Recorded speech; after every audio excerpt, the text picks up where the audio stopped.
Yo, people, welcome back to another watch along. Big up your damn selves in the building. Make sure you smash up the likes and subscribe if you are new. This is Newcastle versus Chelsea. This is the one, the blockbuster fixture. Ladies and gentlemen, it doesn't get any bigger than this. It doesn't get any bigger than this. Hopefully all the chat is okay and you can hear me. There's no issues. How we doing, chat? We good? I think we're good, chat.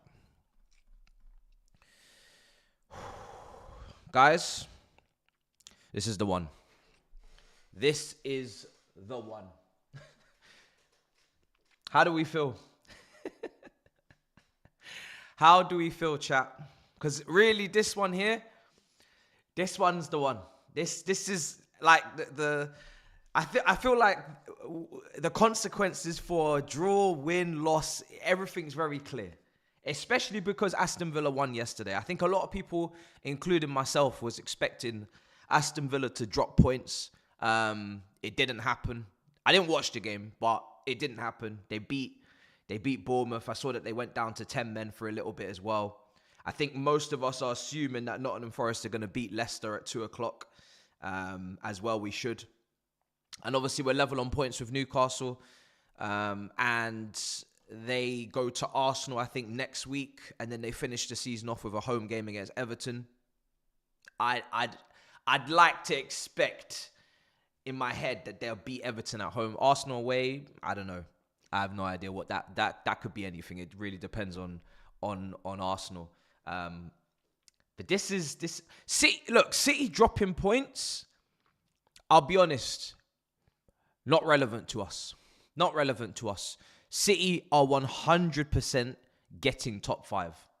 They are not going to give us a place. City are not going to finish 6th. They're not going to finish below all of these teams. It's just not going to happen. Man City had an opportunity yesterday to basically shut it down and say it's done for themselves. They didn't do that. But there's no way against Bournemouth and Fulham that they're going to come out of this with less points than everybody else. There's just no way. There's no way. So even though we can go ahead of City, I'm not looking at City. I'm looking at Villa and I'm looking at Forest. Those are the two teams, in my opinion. If City finish outside the top 5, that would be absolutely insane. Insane work. Personally, I just don't see it. So as much as I would love to, get on the bandwagon for City losing or drawing, against Southampton, which, by the way, is an absolutely disgraceful result. Let's not beat around the bush. That is a disgraceful result from Manchester City. To draw with Southampton away, I don't give a damn what they did. I see Diaz coming out saying, it wasn't easy because they didn't come to play football. Yeah, they didn't come to play football. No shit. Because they're literally one of the worst teams ever recorded in the Premier League. So, yeah, no shit, they didn't come to play football. But you, as Manchester City, have to beat Southampton. Even if you don't beat them well, you have to beat them. So that was embarrassing from Diaz. That was embarrassing. And, yeah, let's see. Let's see what these lineups are going to be like. Personally, for us, I'm expecting the same lineup. I'm expecting exactly the same lineup that we've had in previous encounters. I'm not expecting us to do anything different. I'm not expecting us to play Reece James from the start. I think everybody played in midweek that they don't want to use today. So apart from Cucurella, you're going to see Caicedo right back, I think. Lavia, Enzo, Cucurella, Chalobah, Colwell, Sanchez, Madueke, Neto, and Jackson. So, and Palmer, of course. I think that's the whole team, guys. I think that's the whole team. If anybody disagrees, let me know in the chat. If there's any surprises you think that might be on the way. But I really do think that is the team. Especially, I think midweek kind of just gave it away.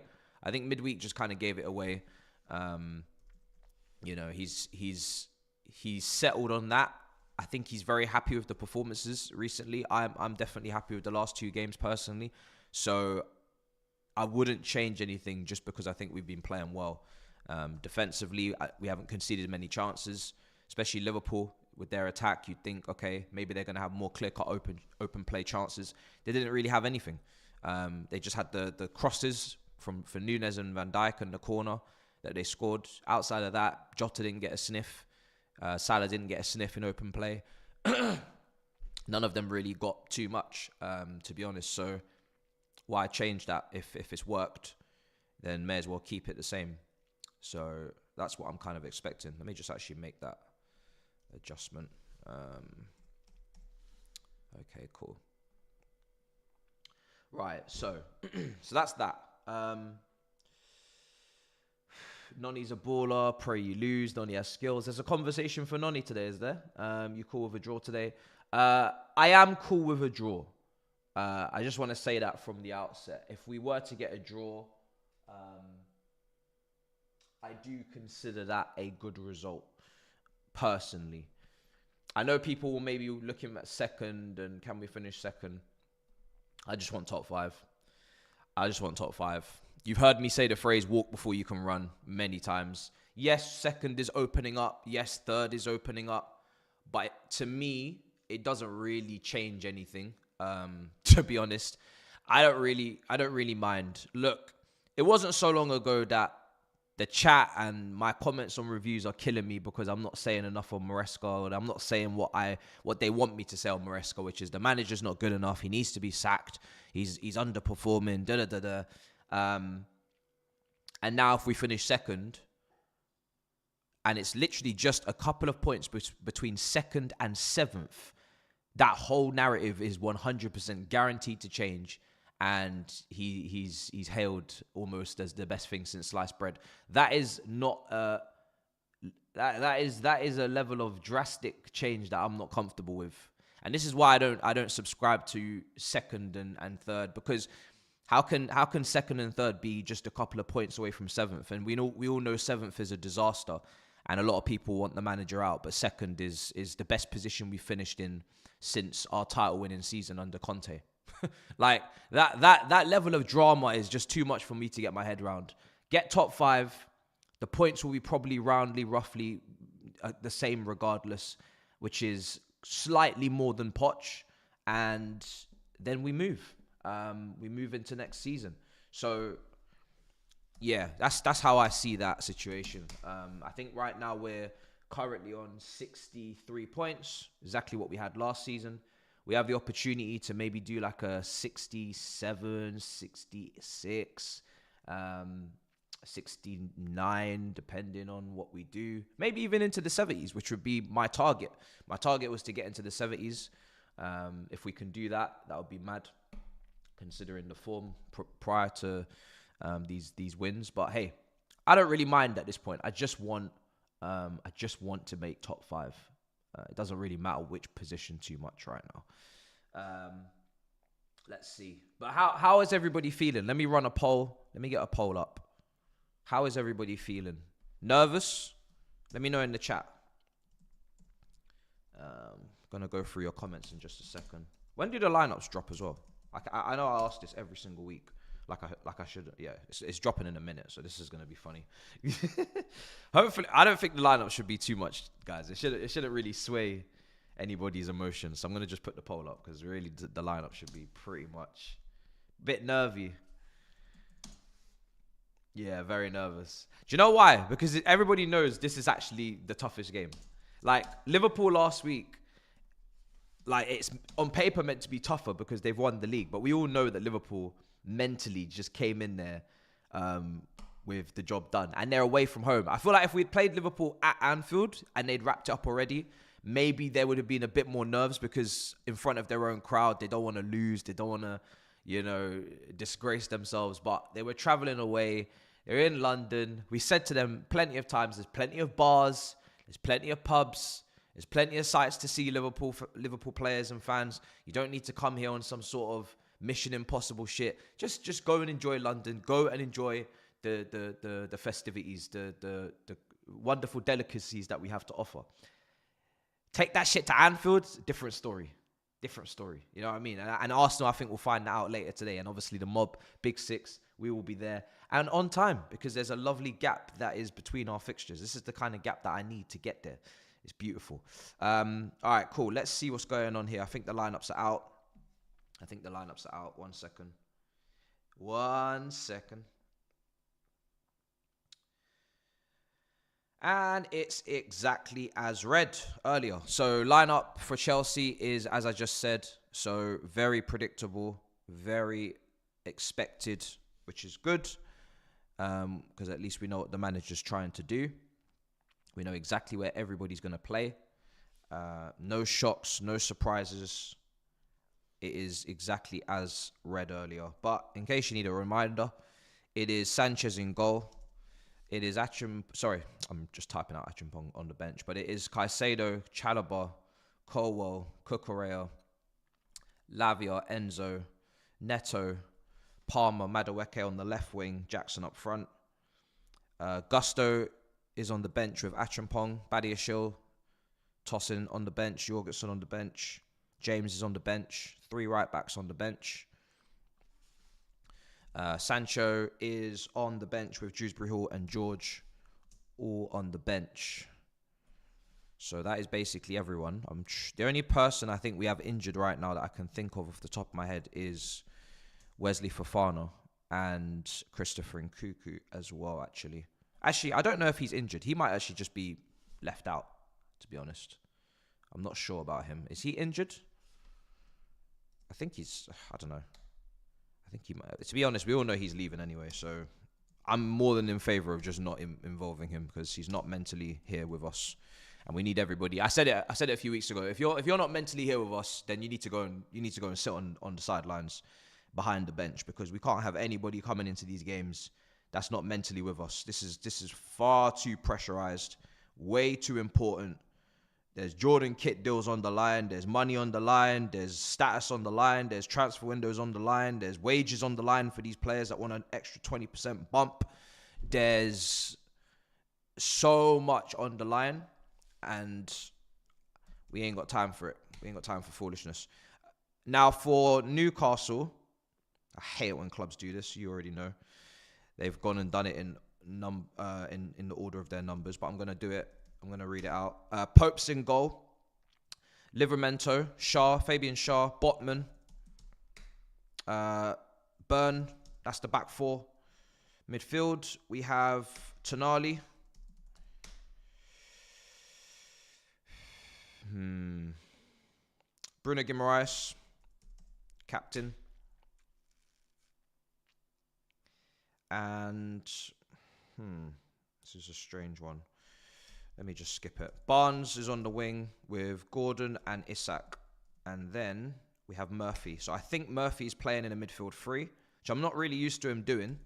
Hence why I was a bit confused. I thought they was playing a 4-2-3-1 for a second. But I don't think they will, because I don't think I don't think any of them are 10s.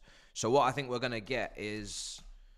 We're going to get Murphy maybe in an 8 position, just working hard, shuttle bus, and Barnes on the right, Gordon on the left, Isak up front, or maybe Barnes on the left, Gordon on the right, I don't know. Tonali, Bruno Guimaraes in the back 4. So, yeah, Murphy's just basically been moved into Joe Linton's position, which makes sense, because he's a bit of an engine anyway. But it's quite an attacking team, because obviously, because Joe Linton's not there, they're effectively playing a winger who has a goal threat. I really want to put that out there. Murphy can shoot. I've seen some really good goals from him this season. The guy's got a goal threat. He's good at getting at the back post. You need to be watching him. You need to be concentrating. Cannot be letting that guy free. They've effectively got an extra goal threat on the pitch. Tonali's got a shot on him. Guimaraes, we know, has got something physically. He can even score on the set pieces. Murphy there, and then obviously Barnes, Gordon, and Isak. So it's a lot of attacking options for Newcastle in that team. So I'm going to put lineups on screen in a minute, but that is the lineups, and they're definitely going for it as they should be. And I think, we are obviously going for it. I hope. I don't want us to come here and play for a draw. That wasn't what I meant on All You Can Eat Chelsea, and that's on Miz's channel, by the way, if some of you are wondering where that's gone. Did announce that a few weeks ago or a month ago. It's been going well over there. It's very enjoyable. But yeah, I was not implying that we should play for a draw, I would take the draw. If offered to me now and someone said, do you want to draw or do you want to risk the loss for the win? I'd probably take the draw, because if we lose this game, I don't think it's looking good. So, but the players have to come here trying to win, and then if it ends up a draw, it ends up a draw. It's just, we just can't lose, guys. We really, really can't lose the game. It's just mad. We cannot lose the game. Right, let's go through the chat. There's a few super chats as well.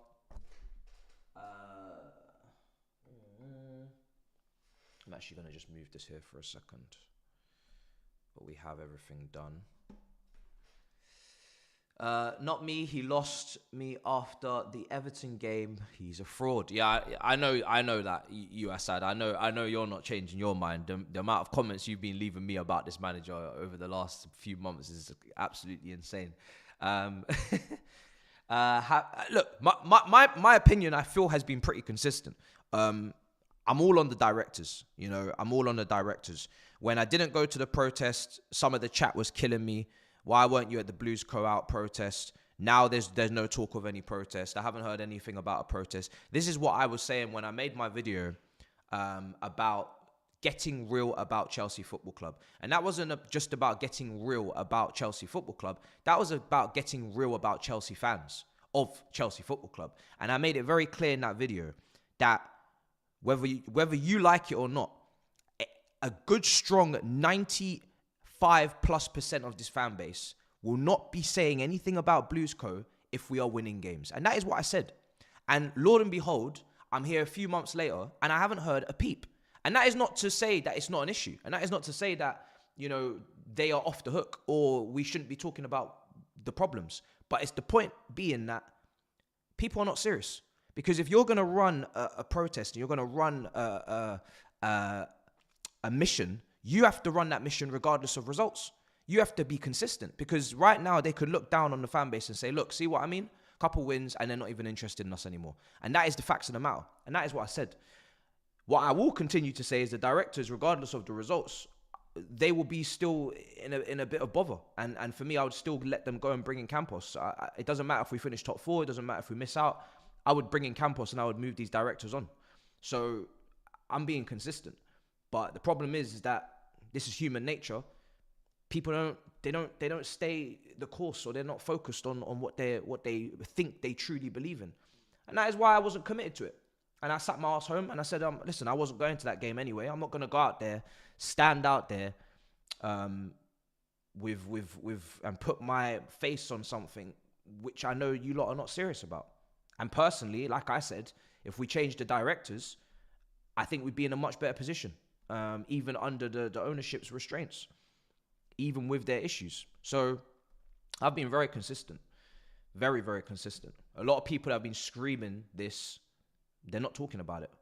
And it's damning. And I said that. It's very damning. Would you consider this season a success if we finish on 72 points? I think if we finish this season on 72 points and we win the Conference League, that has been a very good season. Yes. Yes, it has. The points tally's right up there with what it was under Tuchel, I think, under Sarri. I'm trying to remember our points tallies because I remember us finishing in top 4s under those guys. I can't remember what the points tally was, but let me find it. 72 points for Chelsea in the last 5-6 years. Maybe even more. Yeah, it's definitely up there with, the highest points tallies we've had. So 100%, that is a very good season. No doubt. That's why I judge it off the points. Let me see. I'm going back. Last season, 63 points. Season before that, we finished on 44 points. 74 points under Tuchel when we finished 3rd and we won the Champions League. 67 points. 66 points. 72. So 70. 70 plus is good. 70 the season after we won the league, which was 93. So,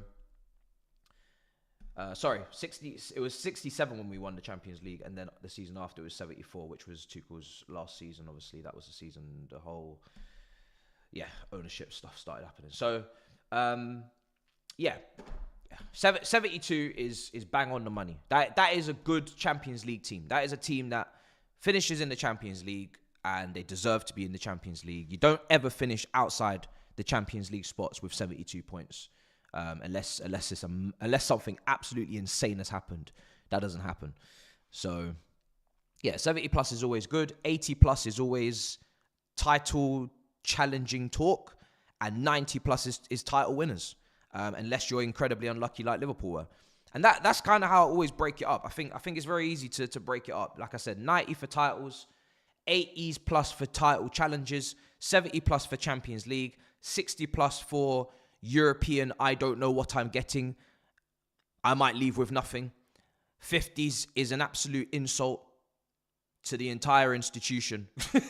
And 40s, I'm not gonna lie,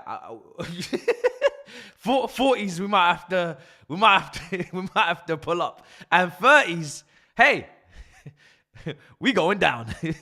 We got them. You know what I mean? So I always feel just breaking things up like that is way easier. It's just way easier because you know going into a season that those points are pretty much bang on every single season. Every single season, those points mean those things. All the time. Unless it's like an incredibly over, it's over, it's leading all the way into the top teams battering everyone so the points tallies are higher, or it's leading to the mid-table teams being really competitive so the points are being dropped, or the bottom teams are really good so there's, but on average, if you're looking at a season, if you put everything into those points categories, that is what you're getting. You get those points, you get those problems. That's it. And that's why I follow the book. You know what I mean? That's why I follow the book. The book is easy. The book is there. It's simple. It's not difficult. Would you consider this? Yeah, so I read that one out. Let's see. Yeah, listen, and you know me. I have no problem with the ones that are Blues Co out regardless win, draw, or loss. I am respecting that you're consistent. I'm respecting that. I'm just saying, look how many people aren't saying it with you whilst we're winning. Because, yes, the focus should be on we're winning, but also, if you're going to run something like that successfully, you still have to run it. And it's not being run. And that's my point. That's my point. It's not to diss you for your opinion whatsoever, because I understand your arguments and your points. Right? Our fans are too impulsive. Yeah, but this is football fans in general. Like I said, we've run polls. If you got a decent following, you can run a poll on March and run a poll in May, and you're going to get completely different results. The same questions, same options. That's football fans. But my thing is, I don't mind being impulsive with my like opinions maybe on a player. Like if I get overly excited because Sancho's done a madness and I'm just feeling the moment, or Palmer scored 4 goals in a game, I'm just feeling the moment. I don't mind that because there's not really there's no consequence for that. It's just an opinion. And if you want to retract it, you can retract it. As long as you're not doing it every single week, then I feel like people understand that's a human instinct.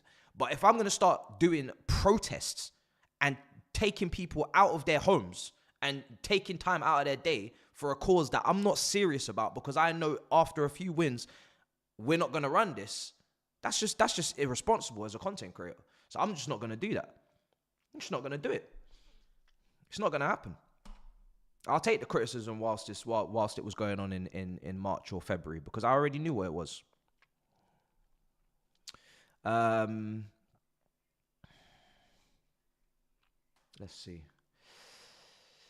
Are you going to watch the Europa League final? Absolutely, I'm going to watch the Europa League final. Absolutely. I'm going to do it. I'm going to cover it. We're going to do a watch-along. I'm buzzing. I mean, I don't know why I'm buzzing because for me, it's just, you know when there's something coming where it's a lose-lose situation. Let's be honest. It's a lose-lose situation. However, I'm still excited about it because I just want to find out who loses. Do you know what I mean? But it's a lose-lose because I don't want Man United to win a trophy. I don't want Tottenham to win a trophy. So it's a lose-lose. I know at the end of the game, someone's lifting a trophy and I don't want them to lift it. So I have to pick which evil I want to win, you know? But I don't want any of them to win. But I'm also excited because I know the consequences for Man United fans if they lose to Tottenham are massive. I don't think the consequences for Tottenham fans are massive if they lose to Man United because we expect them to lose. And the consequences for Arsenal fans, and maybe, more Arsenal fans, I believe, if Tottenham win, is there.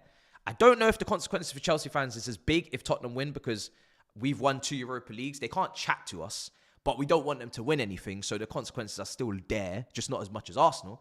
So there's just so many subplots. It's just so exciting. Do you know what I mean? I just can't wait for the mayhem. I don't really know who's going to get shot. But I feel like quite a few of us are going to get shot. So, you know, we just have to be there. You know what I mean? It's going to be interesting.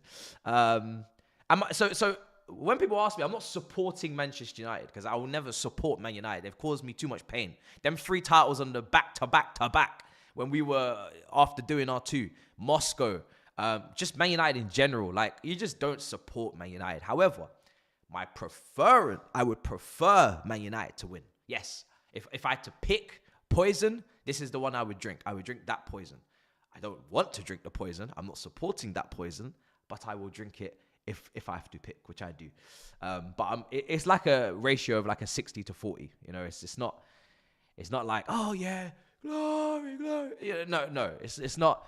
We're not going to start singing their songs and we're not going to start wearing their tops and we're not going to bring any memorabilia or any shit into here. It's not like PSG where we could put the flags up. That's not happening. Like, I'm telling you now, there will never be a day where I need a win so badly from Liverpool, Man United, Arsenal, and it will never be Tottenham. There will never be a day where I need a win from any of those clubs so much that we actually go that level. No, it won't. It doesn't happen. It doesn't work. That is blasphemy. That only applies for European clubs that are outside of this country. If it's that bad, if it's that serious. The Europa final should be low-key Big Six mob. Unfortunately, it won't be. You know, we committed to Premier League in that studio. Tobes and Saeed are not there, and you can bet your house that any Tottenham fan, any Man United fan will be going, that we have contact with, or they will be doing their own content. So we're not running it. You know, for me, you got 2 people that support the clubs. Those are the reactions that you really need, and we don't have them, so it don't work. It's not really worth it. So, sorry. Unfortunately, let's see. Come on, the Chelsea. If Chelsea lose, a lot of people have been saying this, like, if Chelsea lose, listen, we all know if Chelsea lose that final, it's a long day. So why are we putting these negative thoughts out there? Do you know what I mean? I know the rivals, after what I did last week, they're especially, you know, the Arsenal lot, they're absolutely preying on my downfall. But you're going to have to keep praying because at the end of the day, it's still quite a few weeks away. Do you know what I mean? So you sit there and pray for my trophyless season to match your trophyless season. It's all right. No problem. I know the consequences. I'm going out there. You know what I mean? I know the consequences. So, but for me, yeah, it's a long way away. It's a long way away. Tell us more about South Africa. Oh yeah, forgot about that announcement. Yes. Well, if you didn't see the social media posts and you didn't see all of the marketing there for the trip, so the guys in Johannesburg know that we're pulling up. Yeah, we're pulling up, people, this summer. I believe it's the 5th of June. Let me just double check. 6th of June. 6th of June, Friday the 6th of June. Back Your Chat will be in Johannesburg in South Africa. I'm very excited. I've never been to South Africa. And I've obviously heard great things. I've heard the football following is meant to be insane. And I mean, to be honest, when I check all of my demographics, and I think when all of us check our demographics, South Africa is always top 3, which is crazy. Top 4, top 3. behind, obviously, UK, US. We've been to the US enough times, and they have a World Cup next year. So it just makes sense. And I was very strong, and so was a few of us, on South Africa. Like, we need to go to South Africa because the support is there. And I'm buzzing. I can't wait. I'm so excited. It's in less than a month. Back your chat. I'm not going to spoil the trip because I don't want to ruin the vlog. I don't want to ruin the content. But we're doing a lot of stuff, obviously. We're there for, I think, 10 days. So I'm buzzing. It's going to be sick. Or 8 days and then the flights. So it's going to be sick.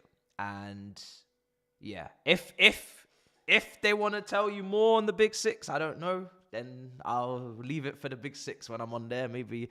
But I'm not going to say anything here because I don't want to ruin anything. But I know exactly what's going on. I got the itinerary. I got the whole damn sheet, and it's lit. So, but Back Your Chat is you know, that is the one that we wanted to put out there and promote, because we want you to come. We meet you. We do Back Your Chat. We have our debates. You're going to see, I'm not going to say who's on the table and whatnot, but it's there, set, it's ready. You get to debate and argue with the panel. I'll probably be hosting. Me and Turkish will probably be hosting it. The location has football pitches there, so we'll probably play football with you as well afterwards. Have drinks, have food. It's just going to be so good. I just can't wait. I just honestly cannot wait. So I know there's been a lot of anger in Cape Town. Cape Town have been coming out in their droves in the comments. Cape Town people are fuming. Now, I did a bit of research, obviously, and I will continue to do more research. I've been listening to a lot of the tracks and tunes as well. Some proper bops and beats from South Africa. Yeah, so I'm going to have it in my headphones on the plane. And I've seen all the Cape Town people, they are fuming. Like, yo, pull up. I've been reading up on all the politics and all like the Cape Town and Johannesburg and all the other cities. I don't want to start messing up pronunciations, but I've been reading. I'm gonna really know the histories. You know what I'm saying? I really want to know about South Africa like to a T before I go there, because it's fascinating. But yeah, listen, Cape Town guys. From what I was reading, your weather's a little bit suspicious in the winter. You're on the coast. You're on the ocean. It's a bit windy. It's a bit chaotic. And I'm not saying Johannesburg's not going to be crazy, but, you know, we had to pick our crazy. But listen, if you could just, you know, if some of you can find your way over, it would be great to see you. Do you know what I mean? And maybe in the future, who knows, we'll be back and we'll go down there. But you have to understand, we got a budget, and to go there and go there and there, it's just a lot. It's a lot. It's difficult. It's not, you know, FFP's a bitch. PSR's a bitch, guys. And we got big plans next season. We have to make sure that we do things right. We've got to plan things out properly. So, yeah, allow us. Sorry. Please don't crucify us. You know what I mean? We're trying our best. It's not easy, bruv. It's not easy. I knew this would happen. I'm not gonna lie. We all knew this would happen. If we went to Cape Town, Johannesburg, everybody there would be on to us. If we go to Cape Town, they'd be on to us. If we go to Johannesburg, everybody from Cape Town would be on to us. And I knew this would happen. So what can you do? What can you do? Cape Town people think Cape Town's better. Johannesburg people think Johannesburg's better. We can't win. We can't win. It's a lose-lose situation. So yeah, apologies, Cape Town. Apologies. Trust me. We have been discussing it in the group chat, like how sick would it have been if we could have done both and the reception and everybody. But yeah, we don't have the facilities for that, big man. I'll be real. We don't have the facilities. You know what I mean? It's just, you know what I mean? All right, let's see what's going on in the chat as well. What's going on in the poll, actually? Did I put up a poll? I did. Oh, I did. I put up a poll. Boy, oh boy, did I put up a poll. What does that poll say? 61% of you think Chelsea are going to win. That is absolutely insane. 23% Newcastle win. I was not expecting this. I love the confidence. Where's this come from? Where has this confidence come from? This is This is incredible. I was not expecting this. I was expected to load that up and see 40-20 splits. 40-40 and 20, but fair enough. The confidence is there. I'm not even gonna question it too much, to be honest. I'm not even gonna ask about it. I'm just glad it's there. I'm happy for you. For me, this is the biggest 50-50 game I've ever seen. I'm not even gonna beat around the bush. I know there's a lot of people that are playing down Newcastle, and you're more than within your rights to do that. That's your opinion. Me, I'm not even gonna front. I am scared. I am nervous. I am scared, and I like I said, I would take a draw. I'm not gonna beat around the bush. I'm not gonna pretend. Newcastle away is always a problem. Always a problem for us. Even at our best, it's always been a problem. So I'm just aware of it. The lineup is strong from them. I'm hoping maybe Burn on a fullback position we can get at. Yeah, because of the pace. That's kind of what I've targeted in my head, looking at that lineup. Obviously, if Lewis Hall was there, different ball game. There's no Joe Linton, but I do think Murphy will come in and absolutely work his socks off, be very physical, and do a similar job. So, I mean, that team is very strong. Barnes, Isak, Gordon is nothing to be turning your nose up at. It's nothing to be... I mean, Isak is one of the most sought-after strikers on the planet. Gordon is a winger that 1 minute every Chelsea fan is regretting that we didn't sign him. Oh, we should have signed Gordon. Look how good he is. Now people are not really talking about Gordon that much. This is what I'm talking about with Gordon. It's hot and cold. It's the weather is often changing, and I think left wing you can get a real needle mover. You can get a Rodrigo, and I do believe Rodrigo is a needle mover. And then you got Barnes, and he's a very good Premier League winger. So it's nerve wracking. It's definitely nerve wracking, 100%. There's no need to be shy. There's no need to lie.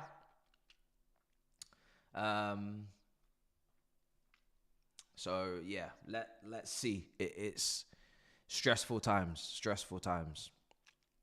We will be there. Yes, we will be there. Who decided this match time? I don't know. It's very strange, isn't it, to do a 12 o'clock Sunday kickoff? I'm not. I mean, the away fans are probably fuming, and rightly so. I'm sure the away fans are not happy with that. Me personally, I am happy, just purely because it means that I don't miss any of the mob. And also because we just get this game out of the way. The earlier this game is, the better. I don't give a shit if they play this game at 8 a.m. Get this game out the way so we can all move on and we all know where we stand. Because right now, the nerves is crazy. Do you know what I mean? Like, I just don't want to dilly-dally any longer. I want to just get this game out the way. Because I personally truly believe we're going to beat Man United. Because Man United, I think, will rotate. They got the next game after that will be the Conference League final, even though it's the following Wednesday. I'm not as worried about Man United. I think if we don't beat Man United at home, we don't deserve Champions League. And you can say the same for Ipswich and obviously other results. But if we don't beat Man United, we do not deserve Champions League. They are completely focused on the final. They've been awful all season. We have to beat them at home. And then Nottingham Forest away is a shootout. And it was always going to be a shootout from weeks ago. We was just trying to actually make sure it was a shootout and we wasn't out of it by then. So this is the game to be nervous about. I mentally know that Nottingham Forest is a shootout. And I think we're going to beat Man United. This is the only game where on Mystic Man predicted a loss. Then, because of Palmer's performance last weekend and the good performances against Everton and Liverpool, I bumped it up to a draw. And I don't know what I'd need to say a win. I'd probably need us to be like a title contender to be saying a win, to be honest, because that's how highly I rate St. James's Park as a problem. Please address... Why does Ibrahim keep asking me this question? Please address Madueke's clumsiness. What is your obsession with Madueke's clumsiness? Let me explain my logic on Madueke, because I feel like people think... I've been accused of being biased and all this. Javon's biased. Madueke is the youngest winger that we have in the first team. Fact. Madueke is the cheapest winger we have in our club. First team. Fact. Madueke earns the least out of all of the wingers, most likely. So that is a fact. Madueke is probably developing more than all of the wingers in terms of the progression, the improvement. That is a fact. Madueke, I am not saying is Chelsea level, because Chelsea level is Hazard and Chelsea level is winning titles and putting up crazy numbers, or at least putting up great underlying numbers. Madueke still has things to improve. Madueke still has things to... George is now a striker. I'm talking about the first team when he started the season. Mudryk, Madueke, Neto, Sancho, right? Those four. Forget George for a second. And Madueke, we already have at the club. I don't understand this whole, and it's really just a few, it seems, but I don't understand this whole, let's sell Madueke because he's clumsy or whatever, or he's a scrub or whatever you're saying. And let's keep Sancho because he looks better, more aesthetically pleasing. Look, at the end of the day, Sancho costs 25 million.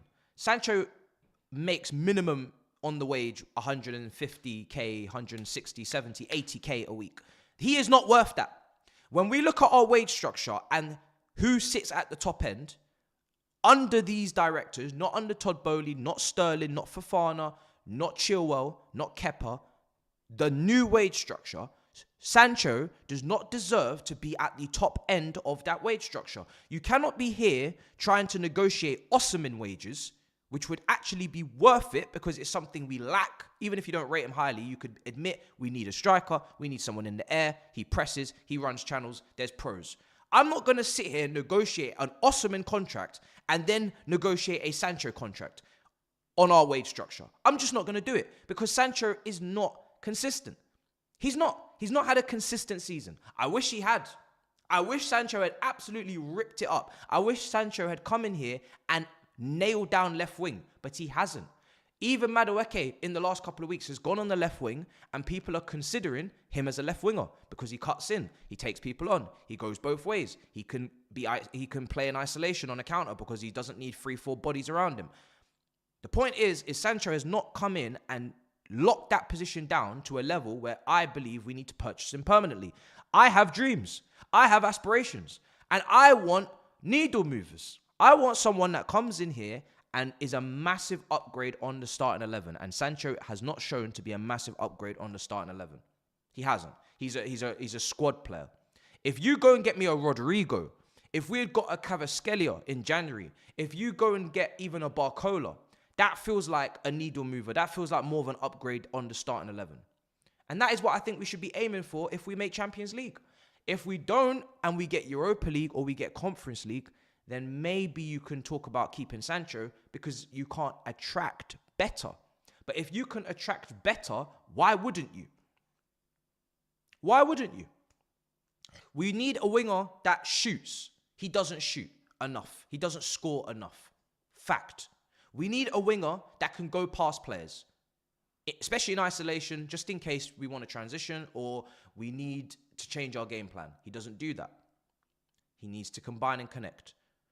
As a winger, that's too many limitations. That's too many limitations. I need goals. I need dribbling. Key passes, I respect it. Weight of pass, I respect it. Ball retention, I respect it. Ball control, I respect it. I respect it. However, I need more. So I'm going to go get more. Simple. I'm going to go get more. I'm going to hopefully get everything and more. So that's what I'm aiming for because that's what we need. Simple. You know? Whoever it is, I just want more. I just want better. I don't think we need to pay. Now, 25 million is still a good price. I've always said it's a bargain. I'm just saying with his wages, that's where the bargain kind of ends. You know, it's not really a bargain anymore because he unless he's going to drop his wages to some madness. But I also agree if you get a striker like a gunman when you played with Hairline at Dortmund, Sancho's numbers and performances might be a bit better because he's got someone to aim for. But I think you can apply that to him. You can apply that to Neto. You can apply that to Palmer. You know, you can apply that to everyone. You can apply that to everyone. But I still do believe we should be aiming to get more goals in the front line. We shouldn't next season just be now being the other end of the extreme, which is, oh, let's just rely on the striker for goals and he has to get the goals. I want the goals to come from the left. I want there to be goals from the right and goals from up front. You know, that's ideally what I would be going for. At least one of the wingers out of the two need to be able to get goals. I'm not relying on Madueke for goals next season. I'm not relying on Neto for goals. I'm not relying on Esteval for goals. Mudryk is suspended. So the only winger is Sancho. You know, Sancho has probably the least goals, or him and Neto. And we just spent 60 million on Neto. Madueke's got more goals than both of them. So I'm gonna look at Sancho.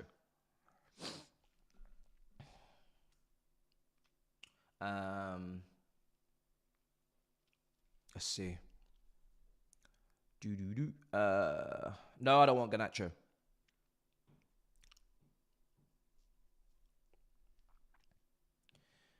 Let's see. Who would you buy strength in the XL? Same formation. How would it look? To get the best out of Neto and to get the best out of James, if he was to be crossing, and Palmer and Enzo and their delivery and their chance creation, I would probably right now be pushing for Osimhen. Gyökeres, I would be more than happy with as well. I just feel like, and this is a change of opinion from last summer, because I really do like Gyökeres, but I feel like Osimhen, he has outstanding, like, if you was to rank Gyökeres' traits, I think a lot of them are like 7, 8s. He's like one of those guys on Football Manager that is just like 15s across the board. If you get what I'm saying, you know when you get a good 15 on Football Manager, a good 15 out of 20 across the board, like everything's just 15s. 15 pace, maybe 15 finishing, 15. His heading is not great. This is another point. His heading is not anywhere near like Osimhen, so that's like quite an important point for me. But like he's got a lot of 15s. Osimhen maybe has more 12s, but he's got some 17s.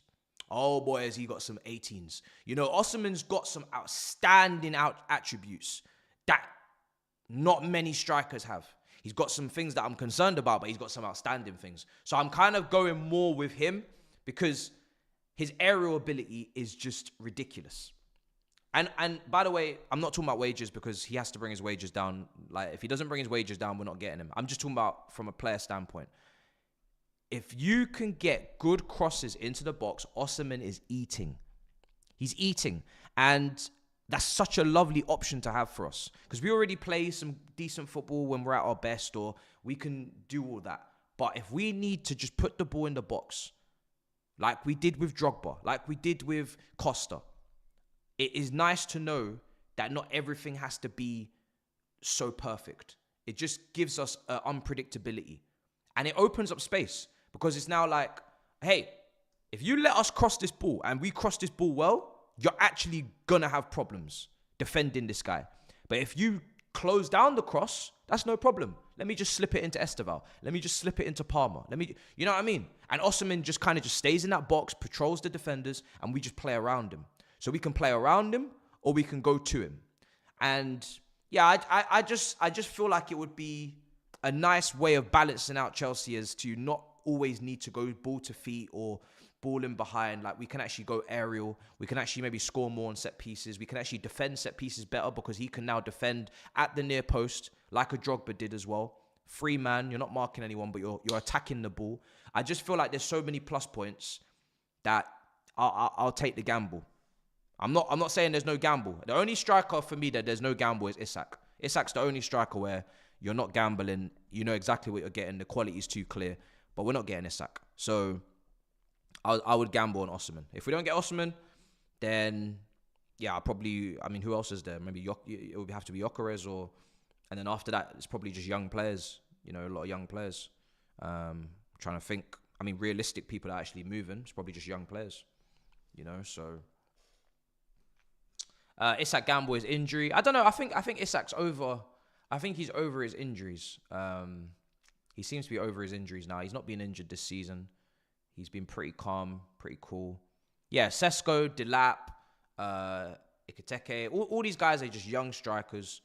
And that's just not a needle mover.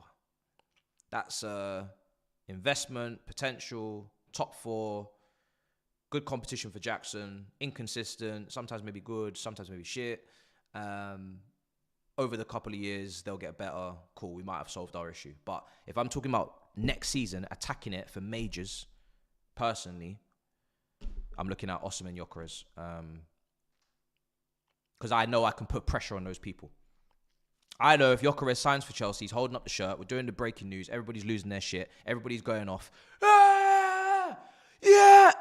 We know we're doing that because we're putting pressure on that man to deliver 20 goals. He might not hit it, but we know he's under pressure to hit 20 goals. When Enzo was joining, when Caicedo was joining, we're putting pressure because we know these guys are meant to be top midfielders. And to be honest, they were quite young when they came into the club. But we know we're signing top players, right?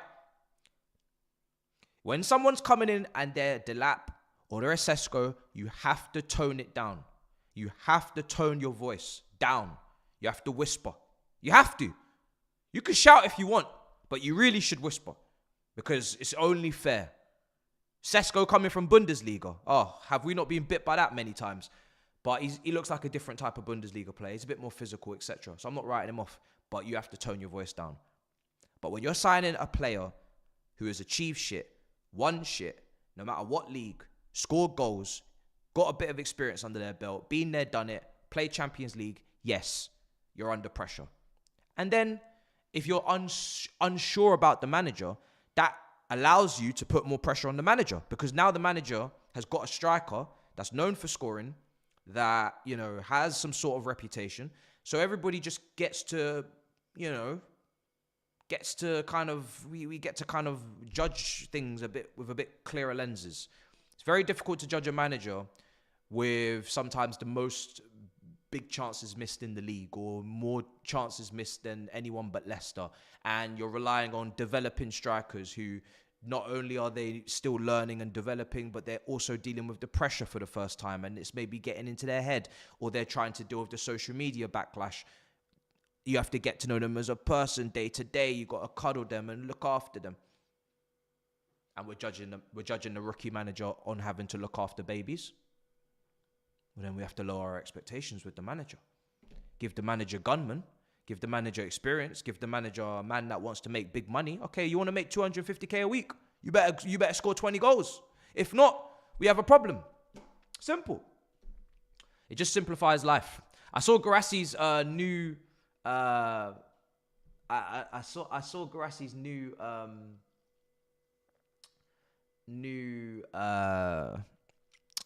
release clause, and it's so funny. It's like 70 million euros, guys. Oh my goodness.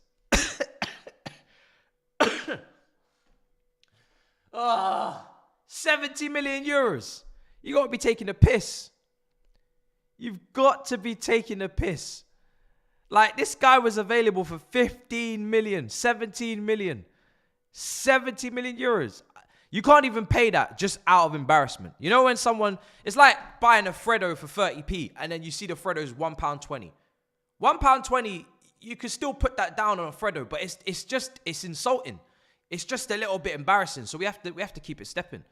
I'd rather pay more for the Twix and keep it stepping. I just can't do it. I'm not paying £1.20 for a Freddo. That's what this is. Genuinely, that's what this is. The inflation is crazy. The inflation is crazy. It's crazy. But yeah, I wanted him last January because he would have just been a lovely stopgap.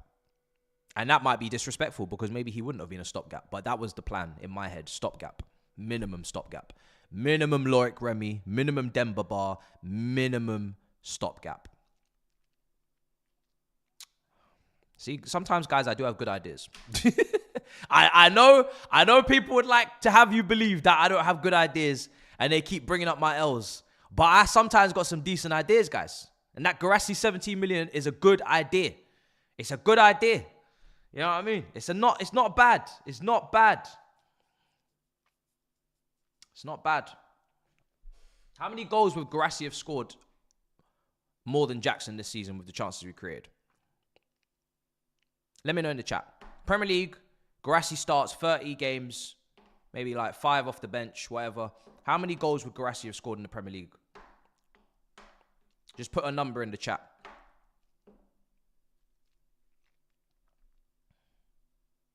$15. So a 1 in 2. If we're going 30 starts. 15, 17. Remember, Wissa is on 18 Premier League goals. Mbeumo is on 18 Premier League goals. Chris Wood is still on 19. I don't even know if this guy's going to hit 20 because he's just chilling on 19 for like the last month. Let me take a look. Chris Wood's on 19. Mbeumo's on 18. Wissa's on 18. What are Brentford smoking? 2 strikers on 18 goals. Are they high? Are they high? How are they not playing European football, guys?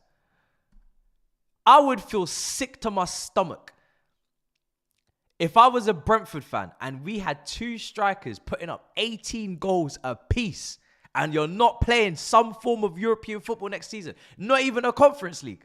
I would be sick to my stomach. That is crazy. And 7 assists for Mbeumo on top of that. 3 assists for Wissa. That's 20 GA. That's 25 and 20 GA. I would feel sick to my stomach. That is blasphemy. No, that's ridiculous, you know. And they know they're going to lose these players at some point. That's why I'd be so angry. Because you just know people are going to start buying your players as well. It's going to start bidding for your strikers. And you ain't even got European football, at least. Nasty work. Yeah. Make sure you handle them spams because we don't want to have to put this on slow mode. I don't even know why you're spamming. What are you spamming about? Let me just check. Oh, okay. You were spamming. Okay. So, look. This is on subscriber 2 days minimum. You're a subscriber. You're a supporter. And that means that I really do appreciate you. You don't have to spam 10. You don't have to spam. You just put your number in. We'll see it. You don't have to spam. You don't have to spam. There's no need. I was wondering, why are we even getting spam? Because I've got the settings. There's just no need. Why'd you do that? Why did you do that? Why? What was the point? There's just no need for that. Oh, dear. Oh, yeah. Brentford, I feel for. I'm not going to lie. If there's a team in the Premier League I feel sorry for the most, it's probably Brentford. 4 wins out of the last 5 as well. 8th place. But no chance of they getting European football. They are 6 points off Nottingham Forest with a game played more. And Nottingham Forest have a game in hand. And that game in hand is Leicester. It's done. That's peak. That's very, very peak. That's very, very peak. Oh, man. You hate to see it, guys. You do. You do. You know, that's the thing. You do hate to see these things happen to your West London rivals. West London rivals who we hate. It's so funny, you know. Like, I don't know how... I know there's a rivalry with QPR that we have from way back. History. I don't know if QPR got promoted. I guess a lot of modern day Chelsea fans definitely wouldn't give 2 shits about QPR. It's more the older fans would care. But I kind of do wish we had a stronger rivalry of Brentford, Fulham, and QPR these days. I feel like it would be nice. Like I know we got Arsenal and Tottenham, but it's just I don't know. I'd like a little bit of a West London rivalry. We've got so many clubs near us, and I just don't feel anything towards any of them. I don't feel nothing. It's kind of annoying. I want to hate you because you're so close to us, but I just don't have anything. I don't have anything to work with. You're not giving me nothing to work with. So I kind of actually, and it sounds weird, but I'm kind of almost encouraging them to do better so then we can have something, if that makes sense. You know what I mean? Like Fulham when they were in the Europa League final. If they had won that, we wouldn't have given a shit. But if they did win it and then they went on to be a little bit more relevant to us, then we could have had something. You know what I mean? Same with Brentford. I'm basically asking you to just pick up your shit. You know what I mean? Kick on. Do something. Please. Oh, dear. But it is what it is. I need rivalry. I need more rivalry. I need more rivalry, man. I need more games where I hate the team we're going up against. Have I missed anything? Let's see. Do you not want to see Anthony lift the trophy? What kind of question is that? Of course I don't, Pevlin. Did you see our links with... Yes. Amiga. I saw. Strasbourg. He goes into the Delap Sesko category, doesn't he? You know, it's another young striker.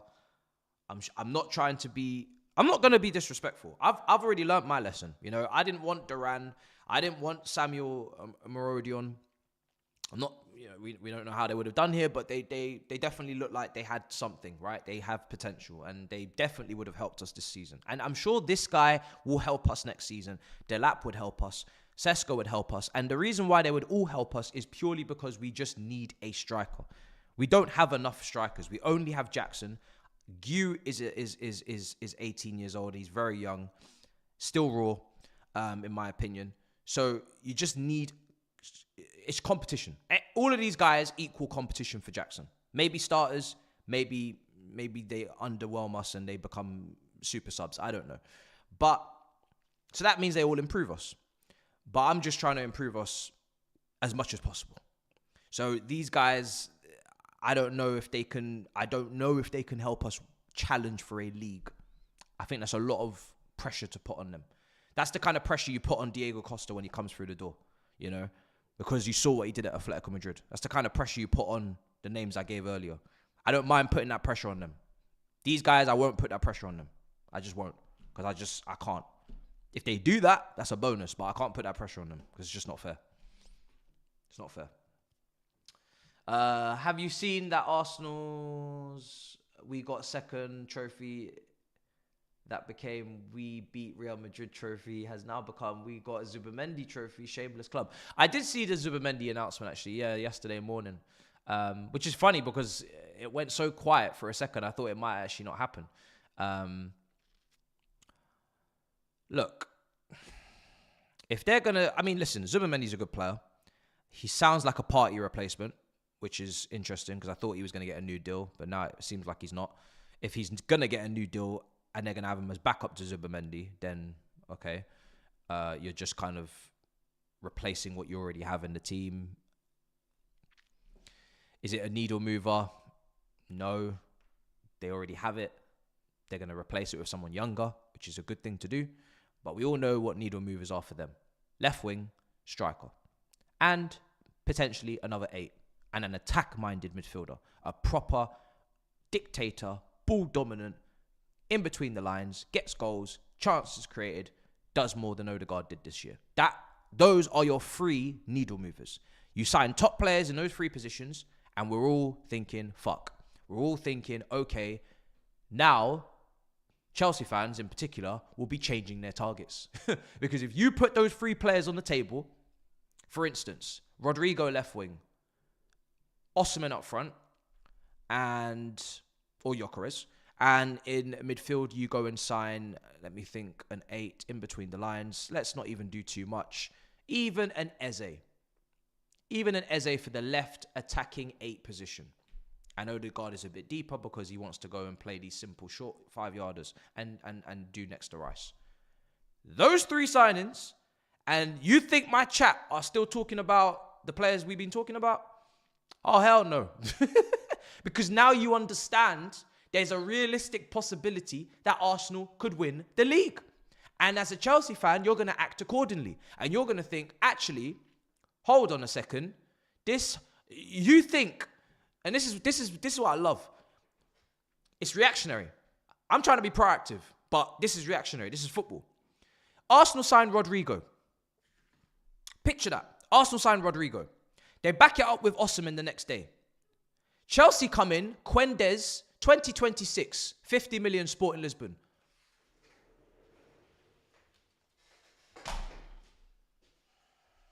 Have a little think. Have a think.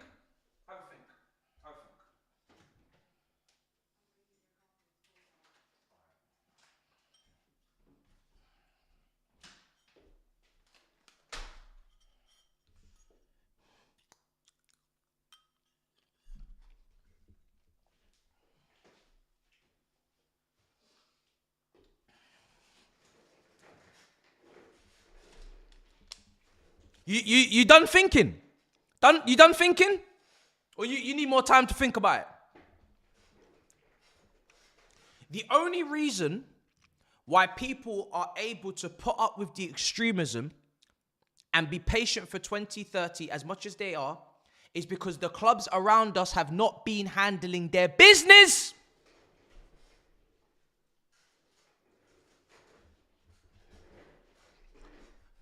They were signing Havertz.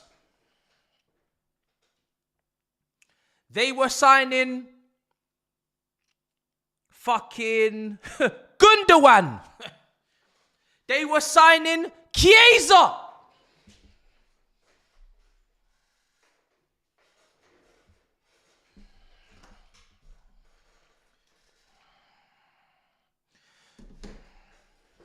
So this is the point.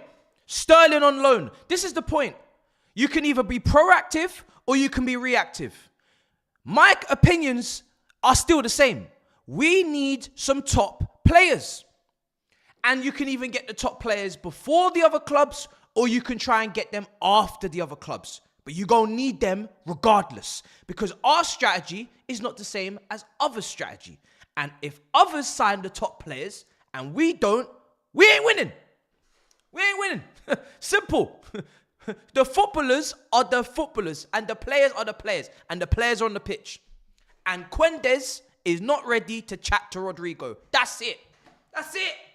So if you want to keep persisting with this bollocks, and this summer we're going to play the same games and win the same stupid prizes and be in the same position that we were last year and we are this year, and you don't still click, and it still don't really seem to resonate in your brain cells that we need to get needle movers and put the needle movers in so the young players can flourish with the needle movers and develop with the needle movers, then that is on you.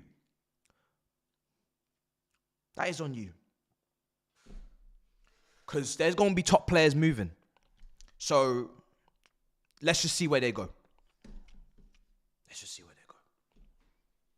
Let's just see where they go.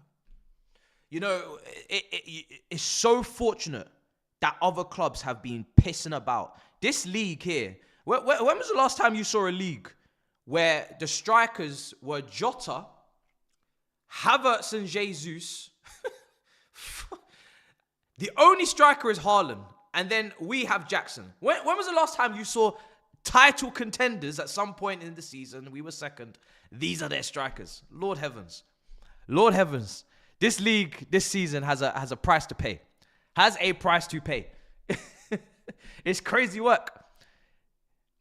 All recruitment staff and all directors have blood on their hands for this campaign. If you're not Liverpool, you have blood on your hands. You really do. And even Liverpool's recruitment, they're very fortunate that Slot has made that work, because Chiesa as your only signing is not acceptable. It's not acceptable. Not for Liverpool Football Club. And that's the league winners still having a very underwhelming summer. It doesn't change that it was an underwhelming summer. That's why you got to give credit to Slot. Slot has made Gravenberch into a 6. Slot has moved Diaz to a striker. Slot has given Salah less defensive responsibility to get more goals and give you more output in a team where he dictates 70% of the output because Nunes can't shoot. Slot has dealt with Robertson's decline. Slot has dealt with Trent still can't defend. Slot. And Klopp, whatever, but Slot, you know? So, simple. Simple. You know? Very simple. Let me get my tea.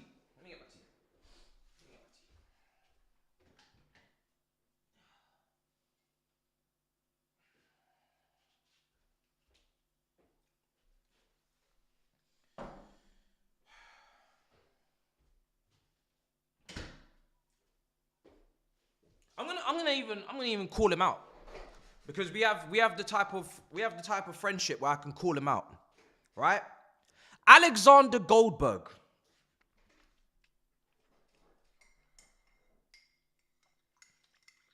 I'm gonna call him out. because I can. So I will.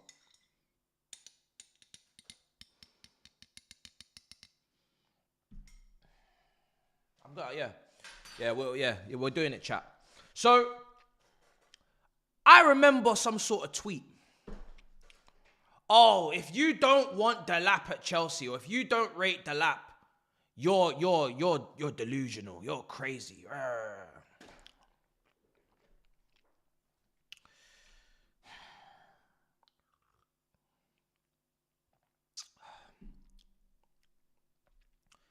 Arsenal signed Osimhen. Liverpool signed Gyökeres. Man City have Hairline. Newcastle still have Isak. Where does that leave us? But yet,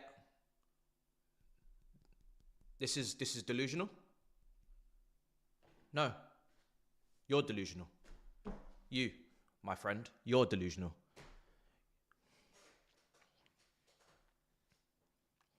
If you think that Maresca should have to go up against that and win or even compete, you've lost your mind. You've absolutely lost your mind. I don't even want to put Maresca in that position. I don't even want to put him in that position. But this is why you have to understand where people are coming from when they say these players that we're courting and after, these are not guarantees to have us in positions that you think they are. Because what the competition do is just as important as what we do. Because we're going up against the competition. So you can't really rank and rate developing signings if they're going up against proven players. If you want to do well now. So that means you have to accept another top 5 fight. You have to. You have to accept another top 5 fight. It's not fair to give Arteta, Slot, Pep strikers that can get 20 goals and have experience at the top level, and then give our rookie manager going into his second Premier League campaign a kid. What is that? What is that? That doesn't make any sense. So before we start clapping because he scored a goal against, I don't know, Bournemouth and it on the back post for Ipswich, let's actually have some perspective. That's all I'm asking for. Let's have some perspective. If the other team's going into the season with the same strikers that they had this season and we have Delap, okay, well then no one else improved their front line and we did. So, I mean, we could have improved it more, but at least we're not falling away. We're hopefully getting closer. You can't make that call until the other people do what they got to do. You can't make that call. So that's why, if you can, and you have the money, and you have the stature, it's just always best to try and get the best. Then you leave nothing open for interpretation, because you've already set your stocks. You've already set your way. You've said, listen, I don't give a shit what you lot do. I'm trying to win this league. I don't care what you lot sign. I'm trying. You know why I don't really care about Zubimendi? Because I have Caicedo.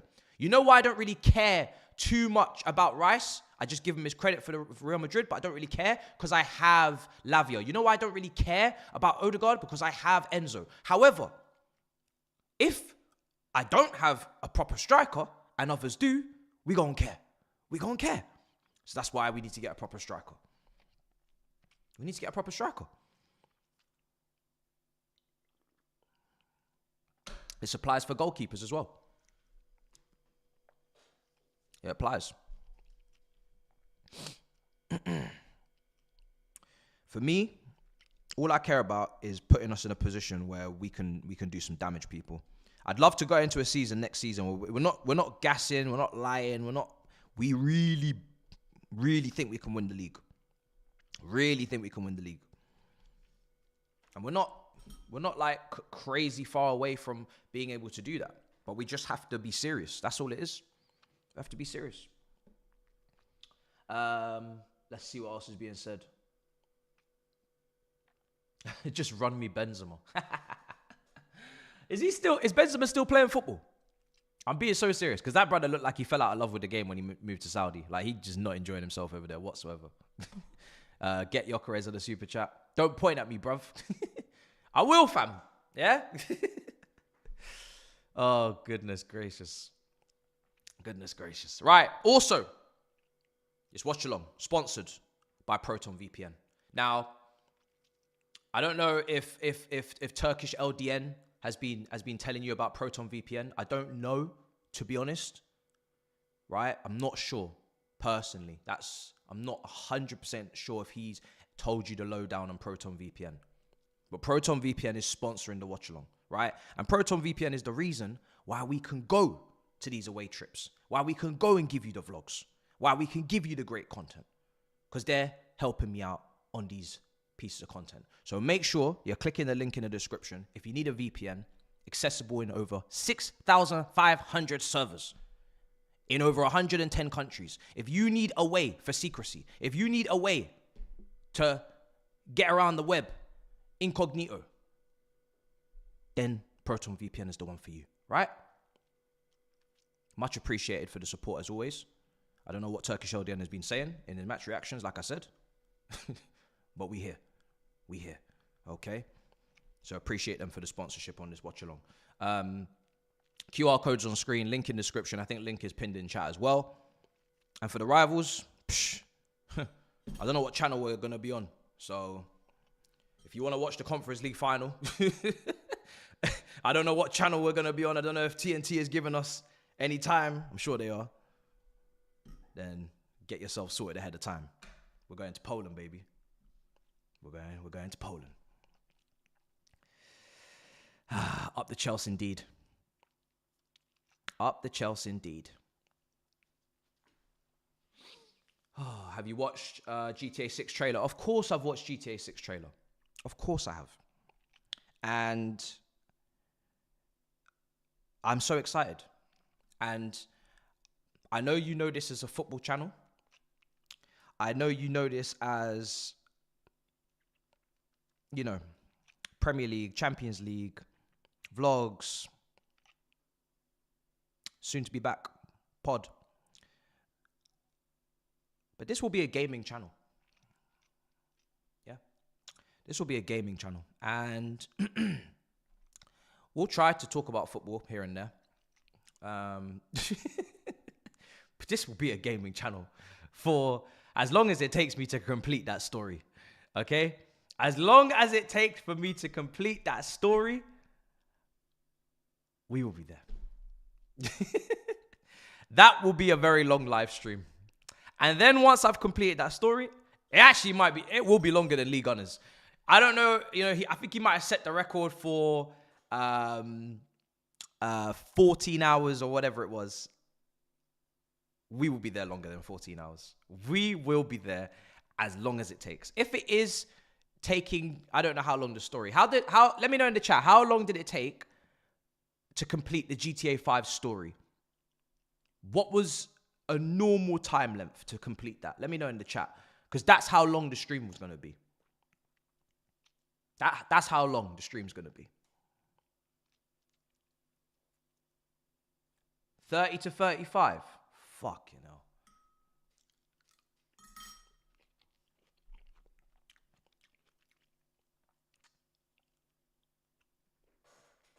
25, 30, 25 to 30, I'm seeing.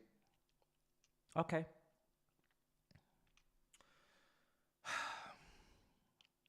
Look, we were going to do this anyway. Just as a people. We were gonna play that game. We were gonna take time off work. We were gonna not show up to family functions. We were gonna just eat, drink, and play GTA. That's what we were gonna do. Let's be honest about this. None of you are going to work when that drops. None of you are going to family functions. And none of you are going anywhere apart from wherever your PC or console is located and you are playing that game. You've already informed your wife or your girlfriend. You've already informed your son or your daughter. You've informed everybody that when this game drops and you have it within your grasp, you will not be communicating with the outside world until you finished the story at least. Because once you finish the story, you can't have that spoiled. And then you can go up for fresh air, maybe go back to work, maybe pay the bills, and then we do the online. Then we go online gaming. But we have to do the story. So I don't know where that 30 hours is, but that is what I'm doing. That is what I'm doing. I'm sure Saeed's doing the same thing. I will be on a phone call with Saeed, maybe, whilst we're playing. I don't know, but we will all be playing. So, yeah, it doesn't matter what's going on. I'll be honest. It really doesn't matter what's going on. It doesn't matter. We will be there. 30 hours. If I take a 15-minute break for a go toilet, get food, yeah, I don't mind. Maybe even 5 minutes. But we will be there. We will be there. So, yeah, I don't really mind how long it takes, because it's going to be the best days of my life, to be honest. I don't really mind how long it takes. These are going to be some of the best days of my life. I really don't care how long it takes. Genuinely, I don't care. If that game takes 40 hours, we will be there for 40 hours. What is a day and a half? What is 2 days in the grand scheme? It's nothing. That's a weekend. Light work. Light work. Light work. Right, we're kicking off in 3 minutes. We've done very well to distract ourselves from the inevitable that is this game. Now it's time to be nervous again, chat. I think we did well, We distracted ourselves. We spoke about the transfers. We even called out Alex.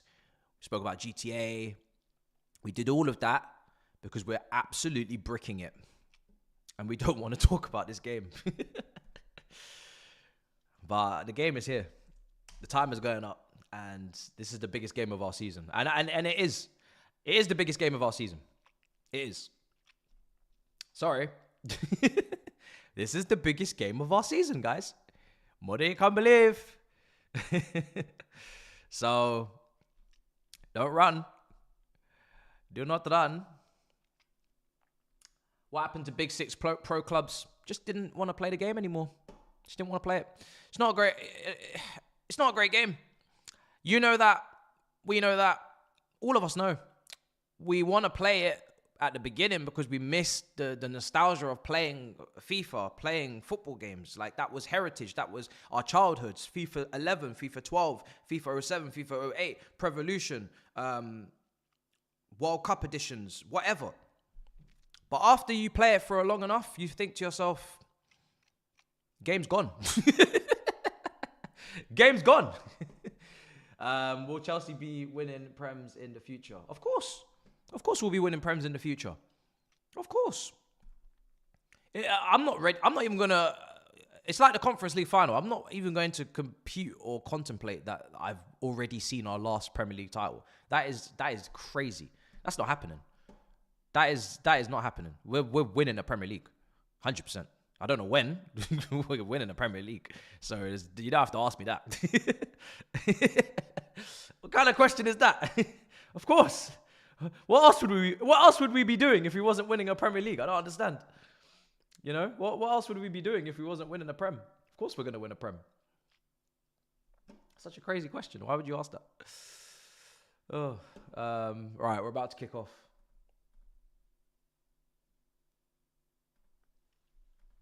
Why would you ask that? Oh, dearie me. What a crazy question. Okay. Right.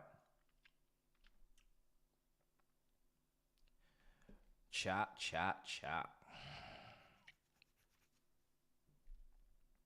Can we keep a clean sheet, chat?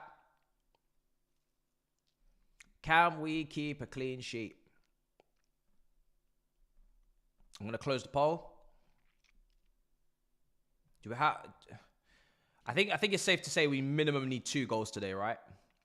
Because clean sheet away at Newcastle, we're just doing a bit much now, innit? Do you know what I mean? Like, it's all well and good saying we're going to win. A clean sheet is a bit ridiculous now. At that point, you're probably in some next land. You're living in some next fantasy land. So I'm just going to put the timer up. I'm not sure if it's 100% spot on just yet, but I'm just having it up there. And I'm going to sort it out in a minute. Yeah, I feel like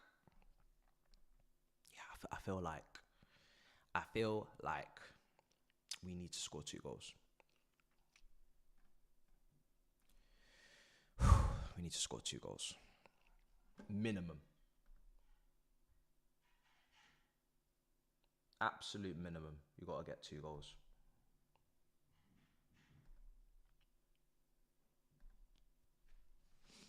Right. Kickoff? Cool. I will set the timer up properly in a minute. I've just put it on a bit early because I wasn't 100% sure where you guys were at. So nervous. So nervous, guys.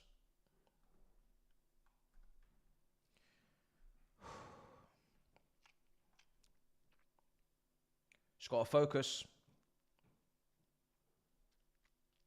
Got to focus. No individual errors, no mistakes, no foolishness. And we got a chance. And obviously, I forgot we got El Clasico later on as well.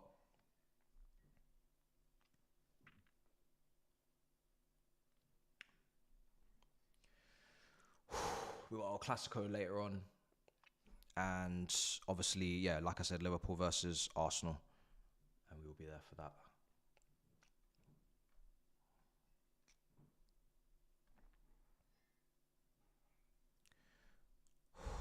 Come on, guys.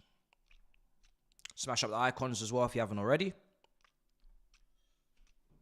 My timer's in the future. Yeah. Ignore my timer for now. Ignore my timer because I still need to change it. 1 second. Ignore it for now. I'm just trying to absolutely pencil in where I'm going to put it. Ignore the timer. Timer is irrelevant. I've just got the timer on so you know I can see the game and we're good. But I'm going to redo it.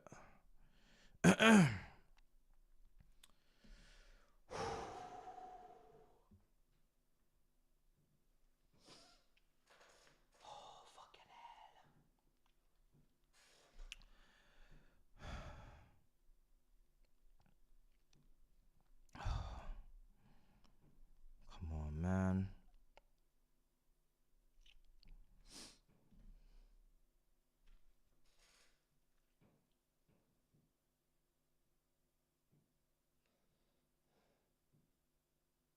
What? Hey, what's going on? What's going on? Chat.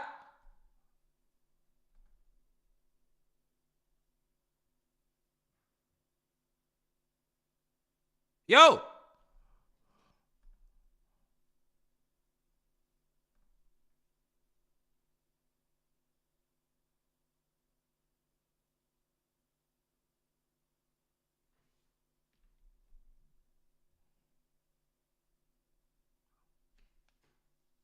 Oh my fucking God.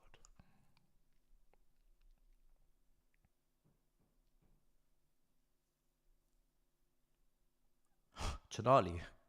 It's been 2 minutes. Oh my fucking God. I said there's no way we're keeping a clean sheet. I said there's no way we're keeping a clean sheet. 2 minutes. 2 minutes. Oh my fucking God. Look at this. Look at the fucking state of it. It's a cross. It's the only chances we gave up against Liverpool were from wide areas. Look at this. Oh my God. Oh my God. Oh my God. Look at that at the back post. Oh my God. And this is at a stadium where the fans play their part and we're 1-0 down already. I've not even got the timer. That's how early the goal is. I've not even got the timer ready because I've been struggling. I'm getting the timer. Oh my God. You literally can't start a game worse than that. Especially in this stadium. You can't do any worse than that. Do you see what I meant about I'll take a draw? I don't say these things for fun. I need people to take Newcastle away seriously. I need people to understand what Newcastle away is, because I don't think people understand to this day. How many L's do we have to take at this stadium before people take this stadium seriously? Newcastle away is Newcastle away. It's a absolute madness.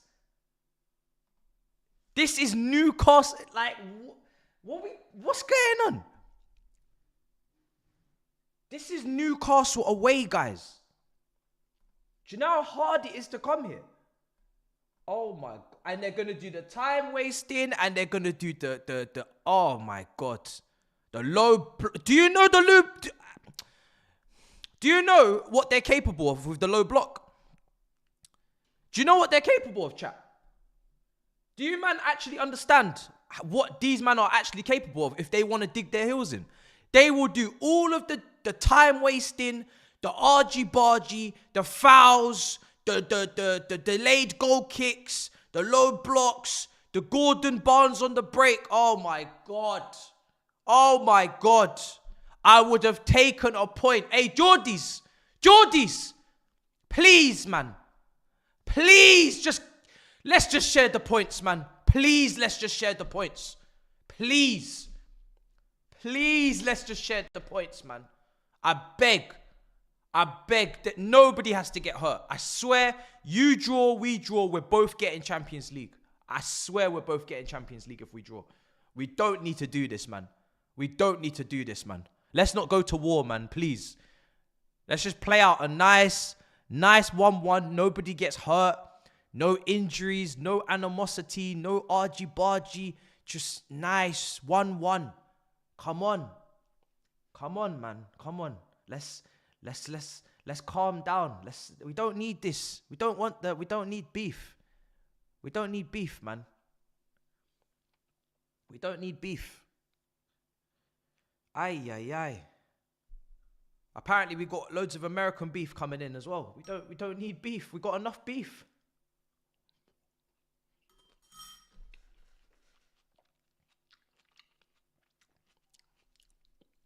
You see that, bruv?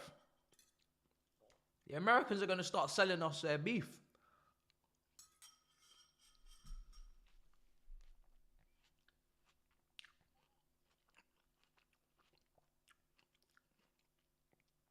The goal happened so early, I didn't even have time to be angry.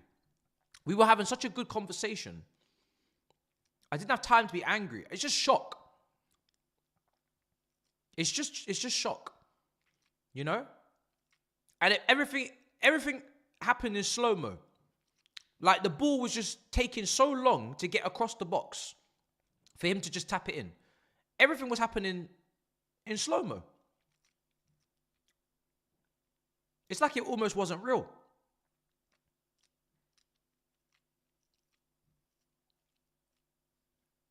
Like, I'm a little bit bamboozled I'm a bit bamboozled. You know? Like, I feel like the game just kicked off. Like, I'm only just settling down. You know,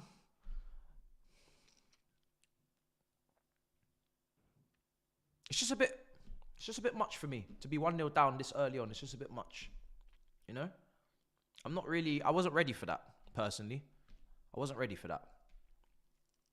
I thought we were going to have like a nice 10 minutes between the two teams, 0-0. Everyone's just trying to figure it out. You're nervous. I'm nervous. You don't want to lose. I don't want to lose. Everybody's really just trying to get a feel for the game. That's what I was genuinely expecting. I wasn't expecting that.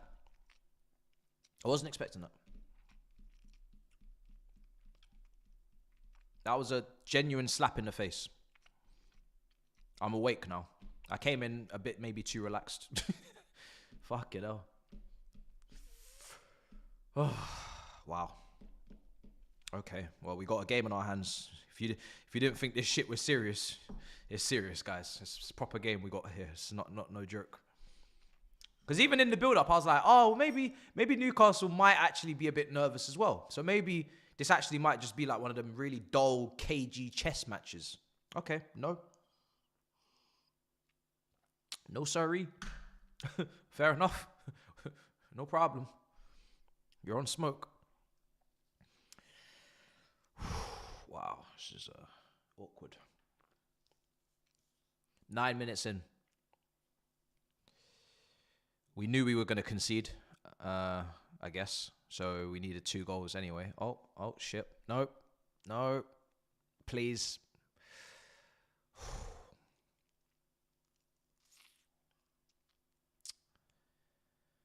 This is going to be really difficult.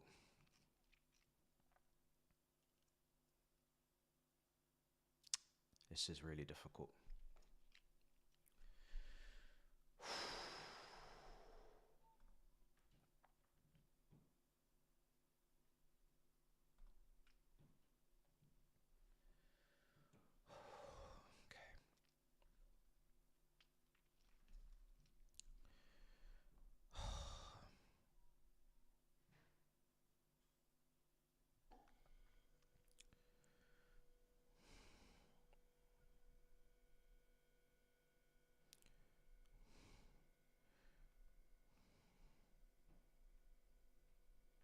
Ball in, headed away.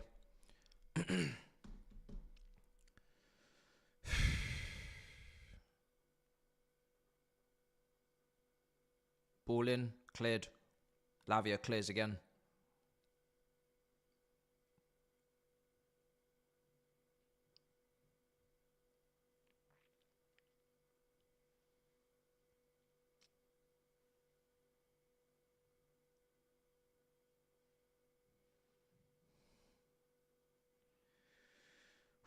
Guys, we cannot concede a second goal. We need to stay in the game. They're on top. They're excited. The home crowd's up. 1-0 early goal. We have got to get through the next 10 minutes. 10 minutes. We cannot concede a second. Go 2-0 down. At this place, you could almost turn the lights off. Ball in. Oh my God. Sanchez. Could almost just turn the lights off. This is really... This is how you gauge our mentality on days like this. This is proper mentality type game. You need real mental strength to get through these type of games. This is a very, very difficult situation. Because it's very easy right now to capitulate and to concede again. And then, look at the size of the stadium. Like, it's very daunting, St. James's Park. Especially with these Toon Army, bro. This place is a proper fortress, I must say. Very big fortress. There's not many places, as a Chelsea fan, that I would be like, I'll take a point. And these are one of those places. I think here and Etihad and Anfield are the 3 places I'd take a point. I still wouldn't take a point at the Emirates because I'm too Drogba. I'm still thinking we can go there and beat them. United, as you saw this season, even with our record at Old Trafford, I'm not taking it. But here, Etihad and Anfield, you got to respect. You got to respect. I know. I'm not saying what I said makes any sense about Emirates. I know our Emirates record is dog shit. But I think because we're such big rivals with Arsenal and Tottenham, I always have it in me where, bro, I just want to win. Whereas Man City, we're rivals with Liverpool, obviously. Man City is just Man City. It's tough. Newcastle's tough. And Liverpool were rivals, but again, Liverpool... It's not as much as Arsenal and Tottenham for me, so I can kind of understand a point at Anfield. But yeah, Arsenal, the atmosphere is very up. It depends. We saw in the Champions League, the atmosphere at Arsenal is not daunting. I feel like Anfield can be daunting for a player. Newcastle can be daunting. Etihad, no, but Etihad, Man City are four-peat. So, but yeah, them London games, bro. I don't know. No, not Man United. No, because Man United are so bad. That's the thing. Man United, there is logic there. Man United are so bad. I always think we can beat them, even though the record stinks. They're just so bad. I just think, yeah, we can beat them. So that's the logic there. But yeah, Arsenal and Tottenham. I've been to both stadiums on away days a lot of times, and you're pulling up to win. It's just different. You're pulling up to win. You're in enemy lines, enemy territory. The only mindset is win. And because I've been to those two aways, I've never been to the Etihad. I've not been to Newcastle. So I guess maybe that's why as well. But I've been to Arsenal away and I've been to Tottenham away. And when you go to those grounds, you're pulling up for 3 points, fam. You know what I mean? So I don't know. I don't know what it is. I feel like the Chelsea fans in the gods right now in St. James's Park, they'll probably take a point. I'm not gonna lie. I think they'll take a point right now. It's just a hunch. Lavia's lost that duel. They're right in behind our midfield. Right in behind our midfield. Options left to right. This is not good. Bro, they're opening us up too easily, people. They're opening us up too easily. I feel like London is bragging rights is probably what I'm trying to say. It's bragging rights. So you're always just trying to get bragging rights. Whereas I go into those northern away games maybe a bit more calculated. You know what I mean? A little bit more logical. But the London games, there's no logic. It's just all hell breaks loose, basically, is what I'm saying. Yeah, right now, guys, they're just playing through us, man. They're playing through us. Gordon on the left, Barnes on the right. Midfield, they're getting in behind us. It's not a great start at all. It's not a good start. We're not really able to press them properly.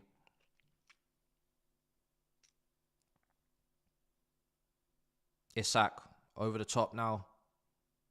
Chalobah does well. Very well. Cannot concede again. Even if we're defending for the next 10 minutes, as long as we don't concede, we're in the game. We just have to get better as the game goes on. Concede again, though. I don't know. I don't know if this team can come back.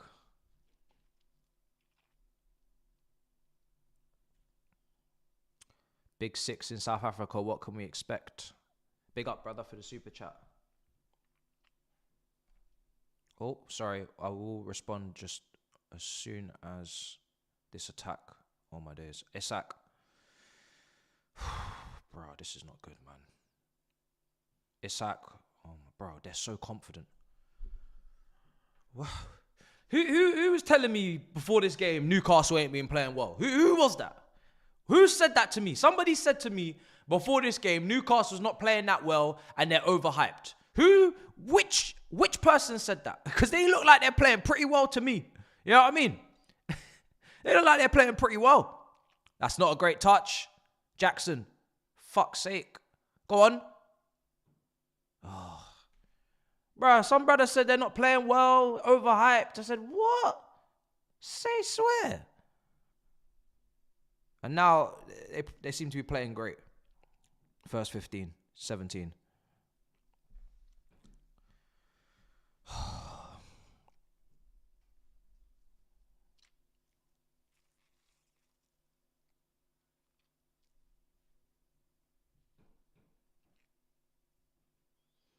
If this happens, then we gotta win our next two, people. We just gotta have it on our heads that we need to try and win our next two, man.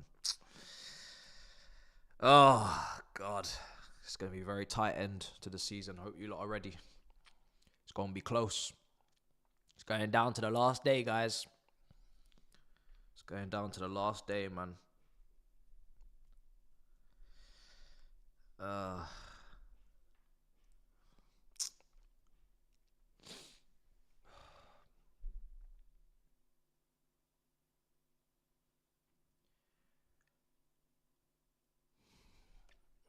Let me see.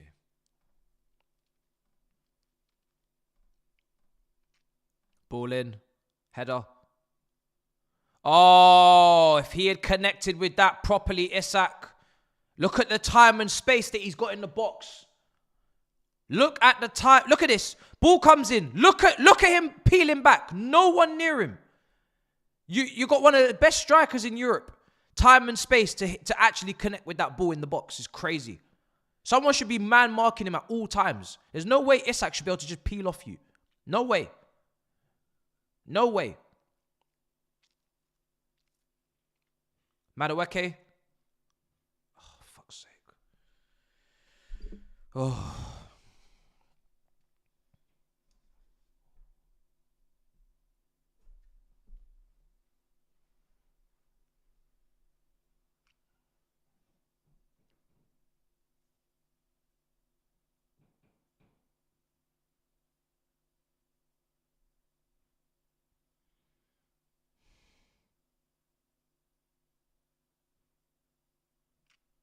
Left side. Come on.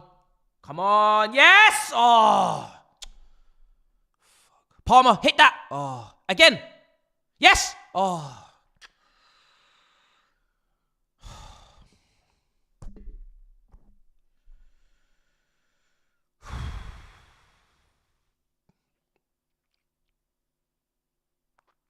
Close. Ball in. See, one thing is not going to work for us today is crossing into the box. Not with their defenders. They got Botman, Shah, and Byrne. And Livermento's pretty big kid as well. Plus Tonali. Plus Bruno Guimaraes. Like, we're not winning aerials today. We're not winning aerials. Let's just get that out of our heads right now. We are not winning aerials today. They will not allow it. They will not stand for it. Oh my God, what a ball. Sanchez, have you come out? Oh, fucking hell, man. Barnes is such a threat on that right-hand side. My days, man. And the thing is, Newcastle are dangerous in and out of possession. This is the thing. They're one of the best balanced teams in the league. You give Newcastle the ball, they can create chances. If you let Newcastle take the lead and they go into a low block, they'll sit and just break. They got pace on the break. They're very balanced. They're physical, but they got a bit of tech. Set pieces, but they can get you on the ground. In behind, but they can play it to feet with Isak. They got so much range. That's what makes them very difficult to go up against tactically, because they don't really have any. Like, what is Newcastle's outstanding weakness? I don't really know. They can defend set pieces if they need to, attack them. I can't see any, like, massive weakness in their team. The only thing I said earlier was maybe Dan Burn at left back because the pace. So if you can get Neto on him, but it's tough.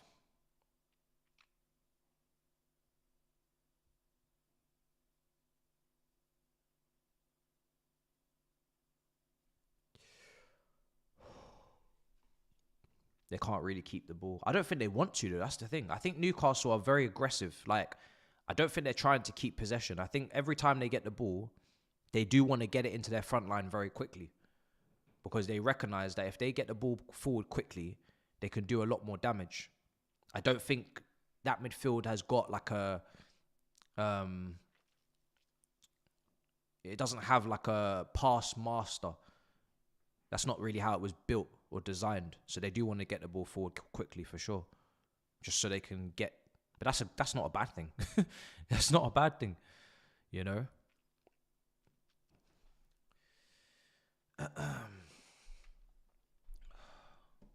It's not a bad thing at all.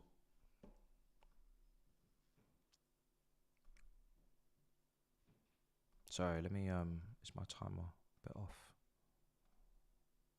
No.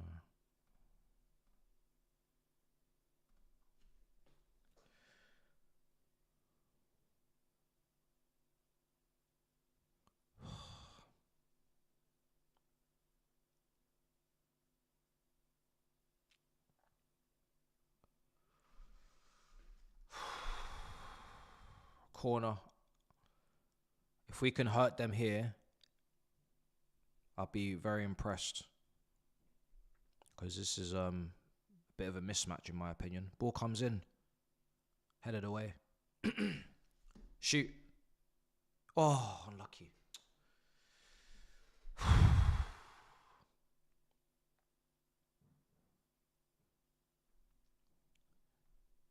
Yeah, those Ipswich games are disgusting. I don't even want to talk about them. Honestly. So Man United play West Ham after this. Forest play Leicester at home. Tottenham play Palace. Yeah. Cool.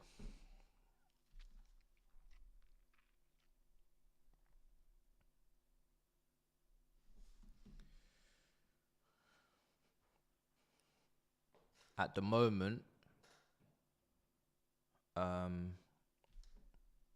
Forest, if they win, would be a point ahead. Which means if they win against West Ham and we win against United, we'd have to go to Forest and beat them. Yeah. If they win then their games against Leicester and West Ham. If it stays like this. So it does need to be 2 wins out of the next 2 after this if we lose this today.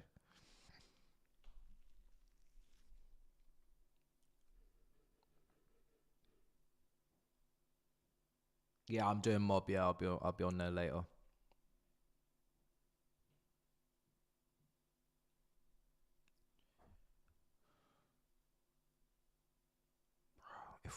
That's a crazy question. If we bottle Champions League, and we lose to Betis in the final, I'll say the same thing I've been saying. The directors have to take responsibility. They hired the manager. He hasn't hit the objectives. That is their fault. They hired him. My opinion's set with the directors, pretty much. Unless we have an outstanding window where we actually address our weaknesses. Oh my God. Oh, good save. Luckily, straight at Sanchez with Barnes. Unless we have an outstanding window, we address the key positions. We don't do too much business. We just do what we need to do, and we bring in what we need. Then, yeah, I've kind of said what I said with the directors.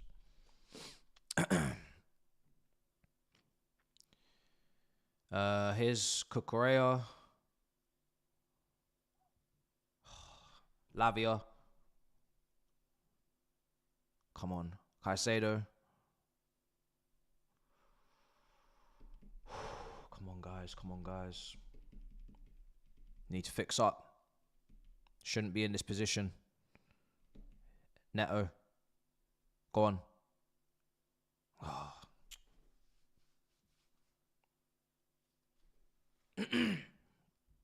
Palmer.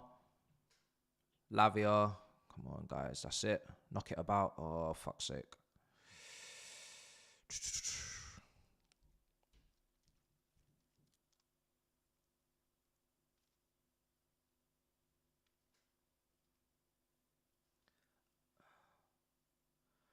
Yeah. I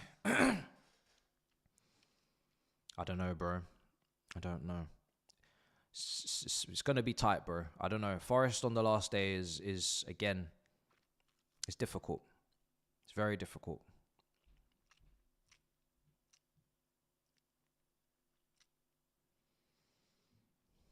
Just have to take it one game at a time. Try and get a result today. Just keep the game at 1-0. If we can get an equaliser, which we have to, then like I said, it's probably cagey from that point on. I wouldn't go crazy. Obviously, we're still trying to win the game, but if we get a draw, it's a good result. It's a good result. Just need to stay in the game. Don't go 2-0 down. Because we're not a clinical enough team to be 2-0 down.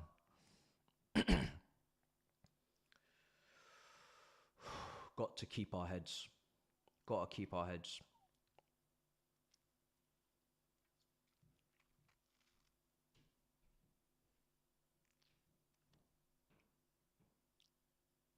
%. The Forest atmosphere on the last day, and they're trying to get Champions League football. Atmosphere will be insane, bro. Absolutely insane. I wouldn't be surprised if they have a tifo. I wouldn't be surprised, bro, if they have a tifo and they have fireworks and everything. Chalobah, Sanchez. It's going long. I'm glad there's that variation in our game today where we are prepared to go long, even though we've just given it away. I just feel like today is one of those days you've got to be a bit pragmatic. You can't come here and think you're going to just play how you want to play. You gotta be prepared to defend a bit and be pragmatic. Counter press is not great, no.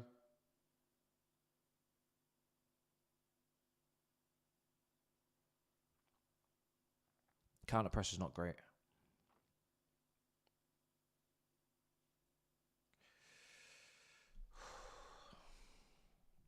It's not great.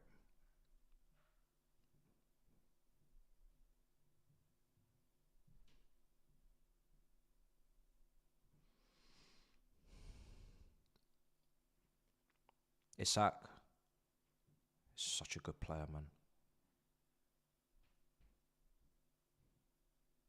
Such a good player.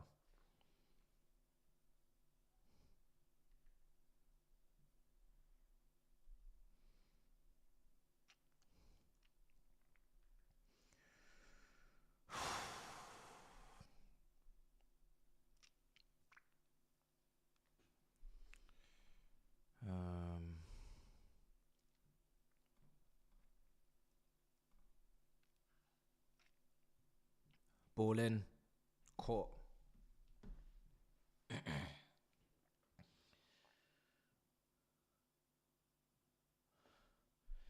Commentators just mentioned the referee is direct lineage of what? King of England III. All he wanted to do was be a ref though. Just thought that was interesting.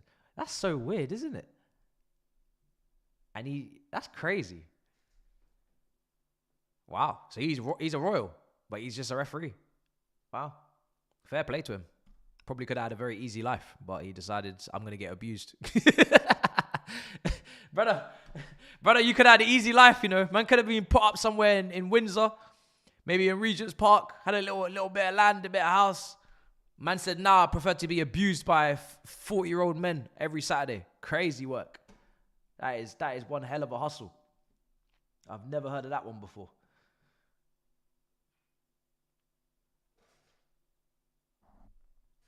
Left side.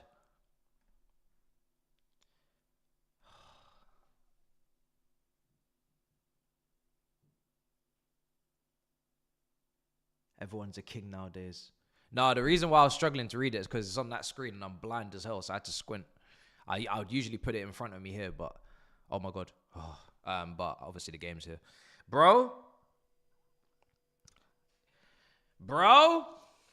I'm a bit worried about us. I'll be honest, I'm a little bit worried because the amount of space that they have in transition. Look at the space. We're playing Caicedo and Lavia today. That kind of space should not be happening. They shouldn't be just breaking through our midfield. This is our most defensive midfield setup that we can possibly put out there. And we're still they're just breaking through. Jackson, free kick.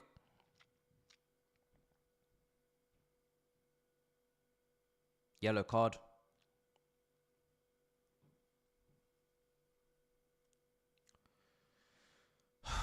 What's he done? Oh, Jesus Christ. Well, why are you doing that for? Why are you doing that?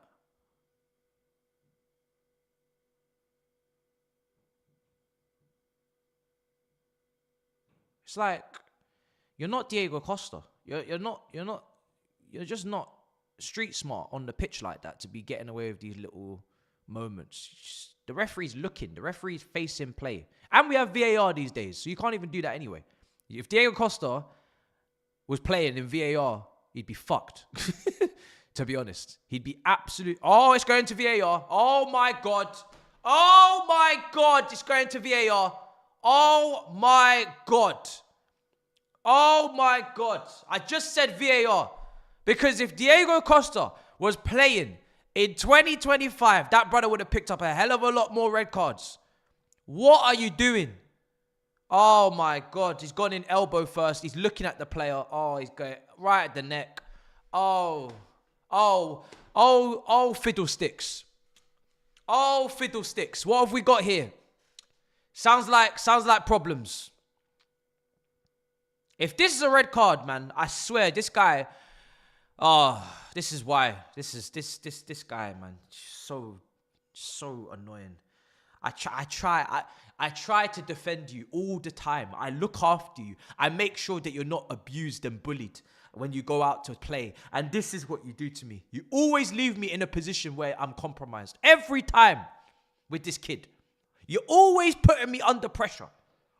What's the point? What's the point? What is the point in what you've done? You're not winning the ball. You're not winning the duel. What's the point? Why would you take this gamble? Why? I don't understand. We're 1-0 down. Use your brain. If we're down to 10 men, we're finished. It's as simple as that. This here is the moment between points or no points. Because we're not, with 10 men at this stadium, I'm sorry, we're not coming back. We're just not coming back from it. It's not happening. Is he sending him off? Oh, for fuck's sake. Oh, for fuck's sake! Fuck! Fuck! Fuck! Fuck!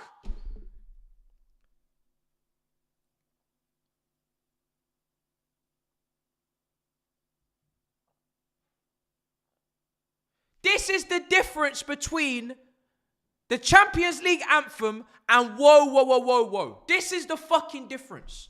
This moment here is the difference between the champions or the whoa, whoa, whoa, whoa, whoa. This is the difference. And you're playing with our life right now. You're playing with our destiny, our fate. Because for what? You're not even getting sent off because last man trying to stop a goal. It's the 90th minute. It's 1-1. The ball's about to go in. You handballed it to give away a penalty. Then Sanchez has saved the penalty. You got sent off. Suarez against Ghana. You're not even fucking doing anything important. You've elbowed someone on a fucking goal kick for what? We were never gonna score. I don't know what to say. I don't know what to say with this guy. I really.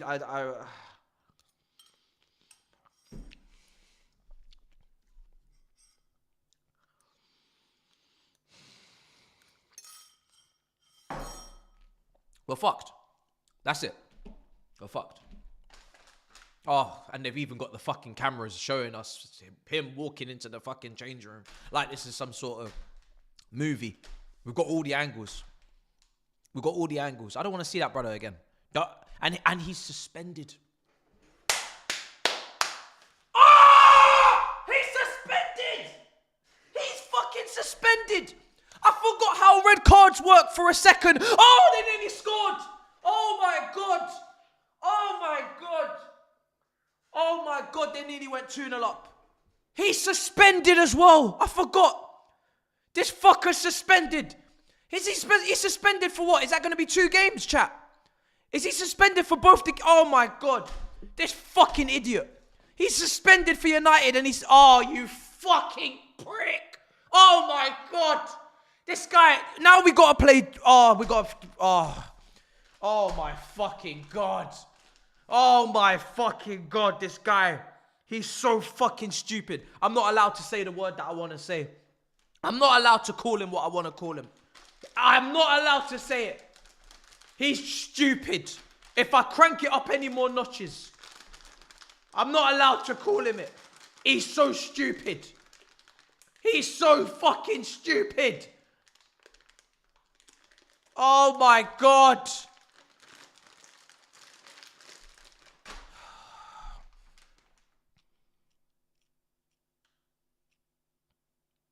I want to call him retarded. I do. That's what I want to say. I'm going to say it. It's retarded. I don't know what else to say. I don't know what else to call him. I'm sorry. It's so stupid. What are you doing? What are you doing? What are you doing? No, I'm sorry. It's no filter now. I'm sorry. I apologize for my language, but what are you fucking doing? What are you doing? What? This guy's suspended from Man United. We need him. We can't have George just for this period. We need help. Oh, I'm sending myself off. It's fine. I'm doing it. I'm sorry. I apologize. Okay. I know. I'm sorry. I had to say it. I'm sorry. I said it. I'm sorry. I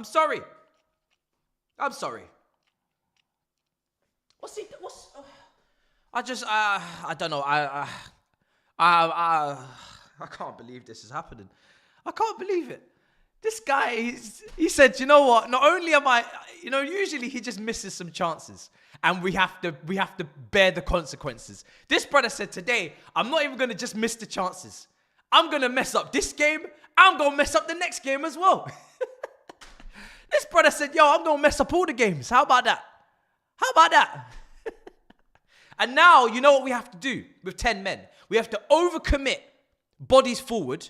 We have to overrun on a big pitch. St. James's Park, one of the most athletic teams in the league, physical teams in the league. We have to run more. We have to get more bodies into the box to cover. And then what happens? More transitions, more counterattacks, pushing more men forward, having to run more. Now Madueke, send him home. Honestly, send him home now. Send him home before the game's done. Send him home now. Send him out. Send him home. Because we can't have this. We can't have this shit. This is crazy. I can't believe he just did this. He's suspended for the rest of the season.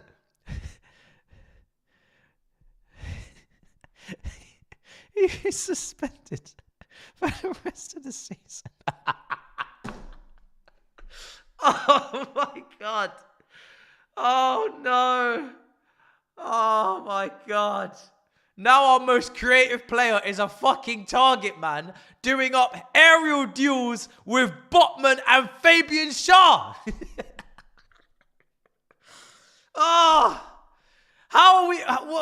What do we do now, chat? Where do we go from here? Please.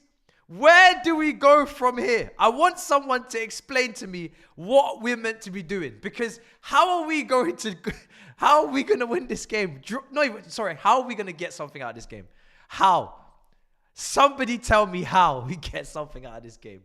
Oh my God. Even if we equalize, we have to go 45 minutes of just pressure on pressure. Because now, the manager's definitely got to go into a low block at some point. It's just, oh my God. Gosh. He's killed us. He's fully killed us now. He's actually killed us. He's killed us. I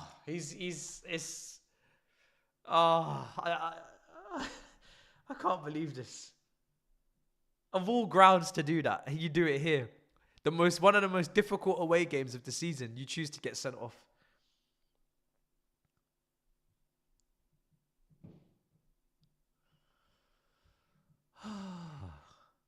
Oh no, they're gonna get a second. This is a write-off. I'll be real. I hate to be that guy. Yeah, I hate to be that guy. I truly do. But this is a write-off. We're not. Let's just keep the goal difference respectable, actually. And we need to actually be serious. I'm not even taking the piss, right? We need to try and not lose 3-0, not lose 4. Don't capitulate. Because when you look at the table, this could go down to goal difference, right? This could go down to goal difference. It might not, but it could. Now, the goal difference is only really with Newcastle, and at the moment, they're just extending it. Ball comes into the box, header, save. Our goal difference with Nottingham Forest is pretty big gap, unless they go and batter Leicester like 5-0, then there's problems. And Aston Villa is not worth talking about. So we just need to not do a madness. Because if we were to, say, lose 3-0 and Nottingham Forest beat Leicester 4-0, our goal differences are getting a bit too close. And then, yeah, we don't want that. So, but, yeah. That's a lot. That's a lot. You know when I said the first goal that went in, I'm not angry because I haven't had time to process because it happened so fast. I was just shocked. Now I'm angry. All right? Now I've had time and I'm angry now because going a goal down at Newcastle is not a disgrace, especially early because we know they're fans and we know their way they're gonna like. It happens. But 10 men and to do it in such a stupid way, it's just so. At this stage of the season, it's just unforgivable to be doing stuff like that. It's not acceptable. You have to have some brain cells in your head. You have to have brain cells. Do you know what? Gu's injured. I know he's meant to be back next week, but I don't think he's going to be ready to start against Man United. I don't think that's wise. So yeah, it'll be George. And do you know what? I like George. I do like George. I just don't like relying on a 19-year-old in a striker position, which is very cutthroat and very deciding on points wise. I just don't like the situation. I don't want George in that situation. I don't want to see a situation because obviously everybody thinks of the best case scenario. He scores and yeah, he gets us in the Champions League. I'm thinking of the worst case, which is big chance against Nottingham Forest, doesn't take it, don't get many chances against their centre-backs and their defence. Everybody's blaming George we didn't get Champions League football. Or some idiots are blaming George that we didn't get Champions League football. I do not want to see that. So I want others that are more senior to be more responsible for our situation. That's all I want. But it is what it is. George, I wish you the best of luck. You're going to need it, brother. When you're not going to come on today. Well, maybe you will, but you're not going to start. You're not going to, I'm not going to say anything for you today with 10 men, but you're probably going to start against United. You're probably going to start against Forest. And I wish you the best of luck. It's a lot of pressure. Here's Neto. Madueke.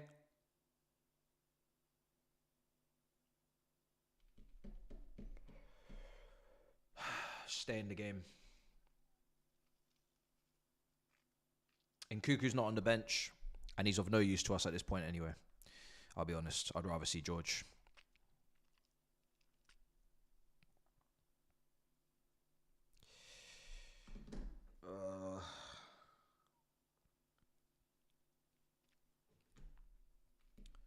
Eight attempts, 4 on target for them. 4 attempts, no shots on target for us.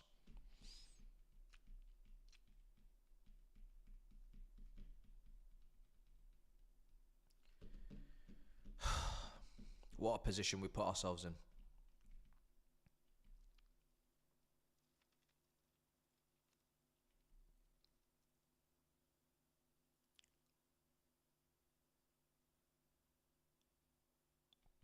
Is Gordon.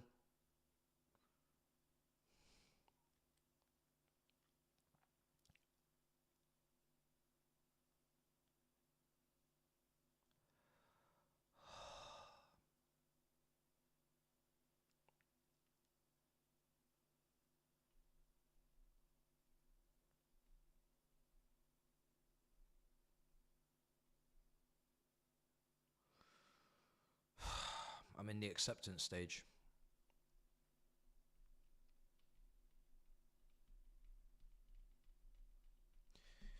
It's nearly half time. I'm honestly just waiting for the second goal because I can see it. It's going to happen. It's just a matter of when, guys, not even if at this point. Neto. This is going to have to be like a Ramirez against Barcelona type beat. It's going to have to be like that. It's going to have to be like that. Ramirez against Barcelona. Lampard puts him in behind. Cheeky little chip. Defend. And then Tariq George is just standing on the halfway line all on his own. Big pump, big kick. off you go, right off into the sunset. That's the thing, Iceman, I agree. Even if we get the goal, I don't trust us to not concede another goal with 10 men against Newcastle. I really don't. So, I mean, we all said it. We need 2 goals, you know. We need 2 goals, and now we need them with 10 men.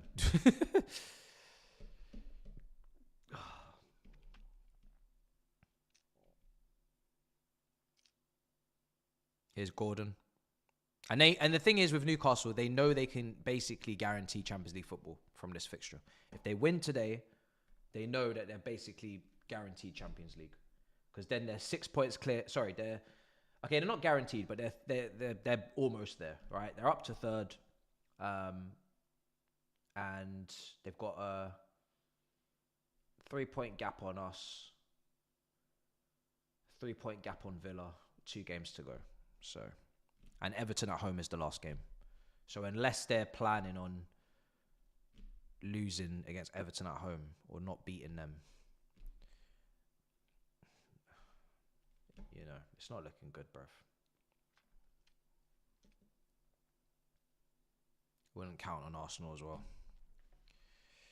At the Emirates, I'm sure they'll be still depressed after the Champions League exit.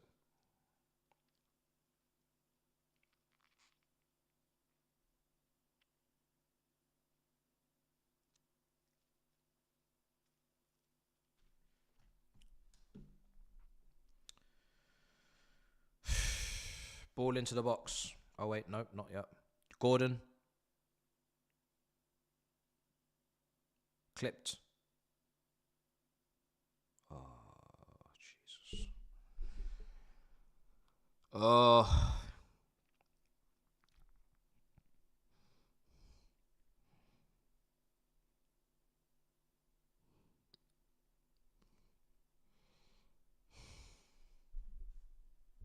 Half time.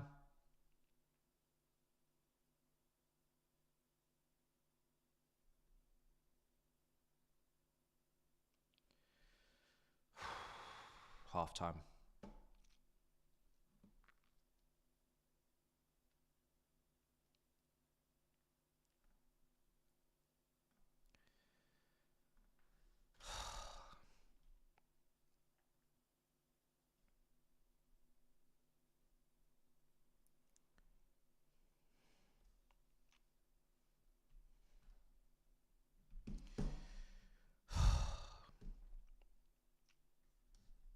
All I wanted was a point.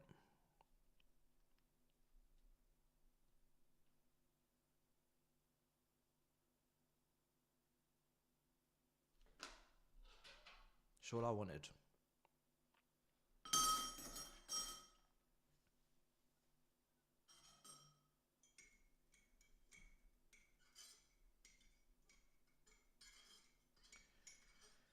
If you're just joining us and you're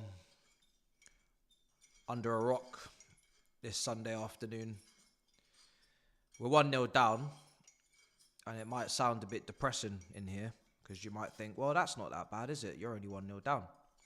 You can still come back from that. Yeah. But what you fail to realise is we're down to 10 men. And it's only just getting started. Because Newcastle are not going to stop attacking. They're not going to get into a low block or any of that nonsense. They're going to keep going until they kill us, because that's the mentality. Saw it from the second minute. We could see that was the mentality. So it's not going to change now that we're down with 10 men. So, and unfortunately, there's quite a few goal scorers in their team. Their wingers are able to score, and their striker is also able to score. So it's not looking good, bruv. I'm going to make a phone call because I don't really know what to say. I think I've said a lot. I'm not a happy bunny. I'm very angry with Jackson right now. Very. Let's see if the brothers are around.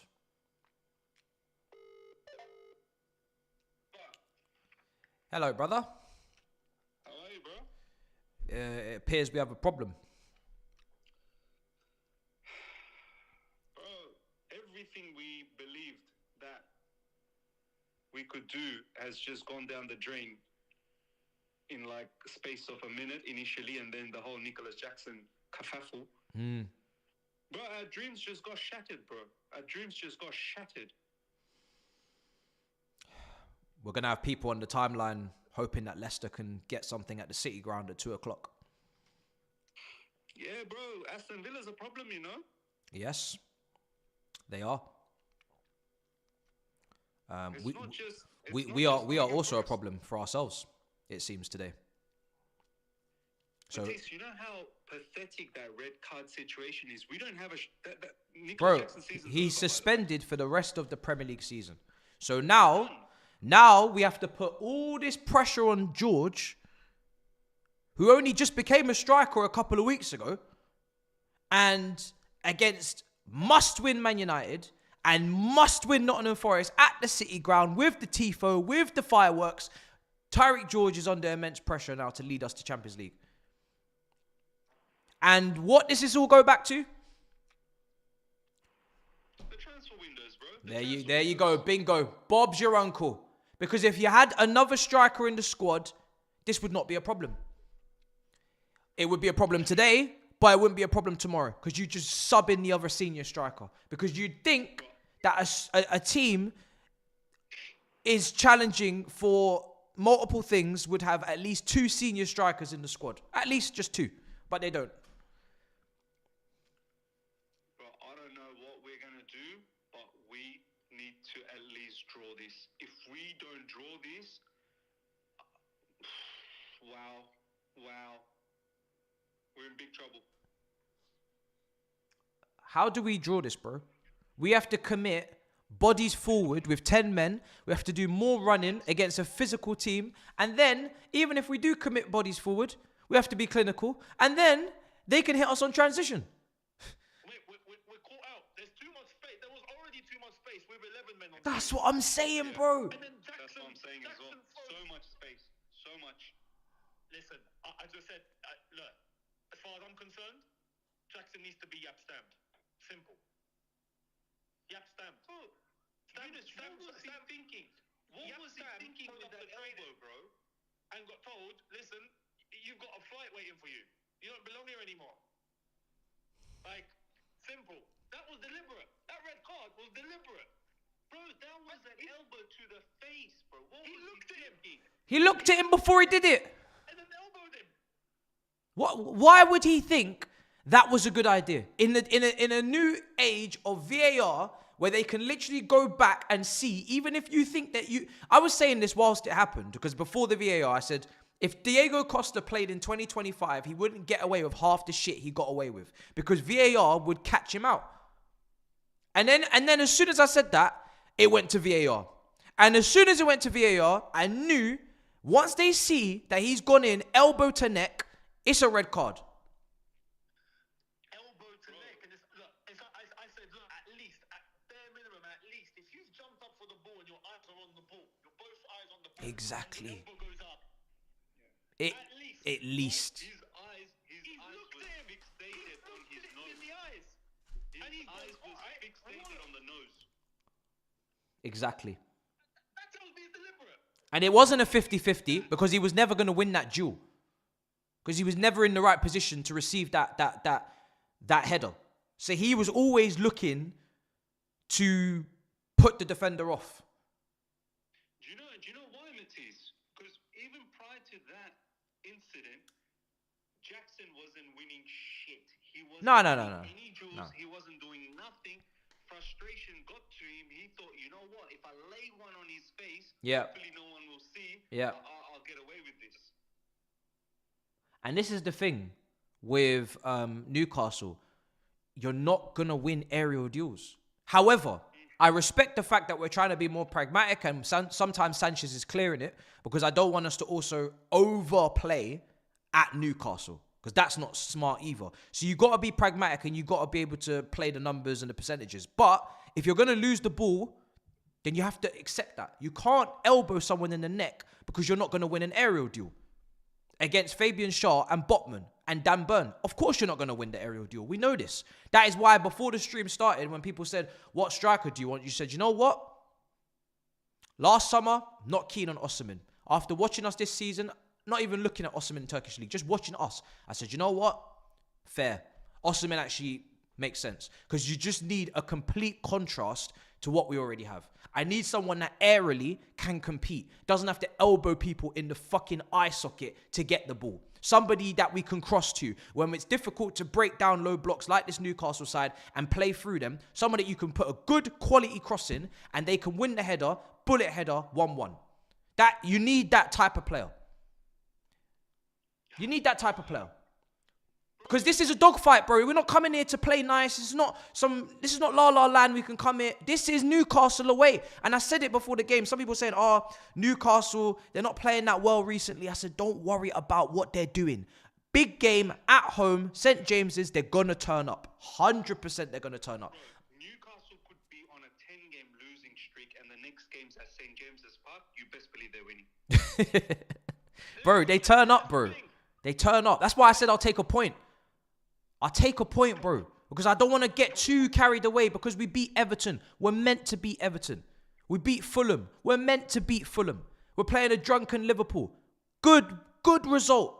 I'm not even going to say you're meant to, but very good performance, very good. But this is a different level of difficulty. Newcastle away, they're fighting for Champions League. Their team's balanced. Nobody's rested. It's not easy. I'm telling you, a point is a good result. It's a good result. It's a very good result. But now, I don't know, man. I don't know. God knows. God knows. The problem is as well, look, I said if you lose the game or things happen, all right, you lost to a better team. Yeah. You know, all right, that can happen. When you throw it away in this manner. Yeah, it's the way they, yeah. Because we're asking for a top striker. Yeah, without Champions League football, this is like, all this is a must, and we've put ourselves back in the conversation of actually getting Champions League football. Now we're throwing it away in this manner. How are you going to go into the window and attract what you actually need after that? What Jackson's done here might have actually had so much damage and ramifications coming out of it. It's going to affect the football club. But this is what we've been left to deal with from the very beginning. We've been let to deal with Jackson as our number one striker from the get-go. That was the initial mistake. Yeah. The recruitment's been a mess since day one. Man, you know how you know how damaging this red card is from, like, I know he's been a bit on and off. He scores here, he doesn't score there, this, that. But at least you can go in a match with a striker. Lads, this game, I'm hoping we somehow salvage something, which is just pure hopium. I don't think we can. It's going to be a miracle. But what about the next games now? What about Man United? What about Nottingham Forest? Without a striker. It'll have to be George. It'll have to be George. It'll have to be George. And that's what you're relying on with the pressure of actually having to be forced to win the games. And people, and really well and truly, when you've spent as much as we've spent, should we have to rely on George as a striker? Exactly. No, it's embarrassing. Exactly. It's embarrassing. Sack everyone. Everyone. But when I say that, it's like, oh no, you gotta. I'm not saying to the chat. I'm just saying people that I chat to, other Chelsea fans, like, oh no, you shouldn't criticize that. You have to see the positives in this. The positive is that George is a good player, and we should just use him because that's what we have. I'm like, well, that should not be the case. That should not be the case. We should not be going into the last two games with George up front and saying, here's all this pressure in a position that you're still learning because you've had a nice strike against Fulham. Now you're going to lead us to Champions League football. And if you don't, well, then the whole football club's fucked. Like, what kind of nonsense is this? You know what I mean? And not just that, if you don't perform, you best believe our fan base is going to smash you. Oh, brother. Oh. I thought, honestly, it's not how you develop young players. It's really not. It's not how you develop young players at all. It's not how you develop young players. We have to just hope now that he's just one of those guys that can just he could just make it happen. Just make it happen. I get taking your chance when you come into the team, but you shouldn't set people up to fail either. There's a balance. Exactly. Like, coming off the bench against Fulham and starting games in the Premier League, not the Conference League, is very different. And I feel like people don't understand that the Conference League is absolute shit in comparison to the Premier League. So when they see George starting in the Conference League up front, we just do that in the Prem. Gu starts in the Conference League up front. We could just do that in the Prem. Top goal scorer. Do you not take the Premier League seriously, or is the Premier League a joke to you? Do you think the Premier League's a joke? Do you think anyone could just play up front in the Premier League? People don't understand, bro. People don't understand.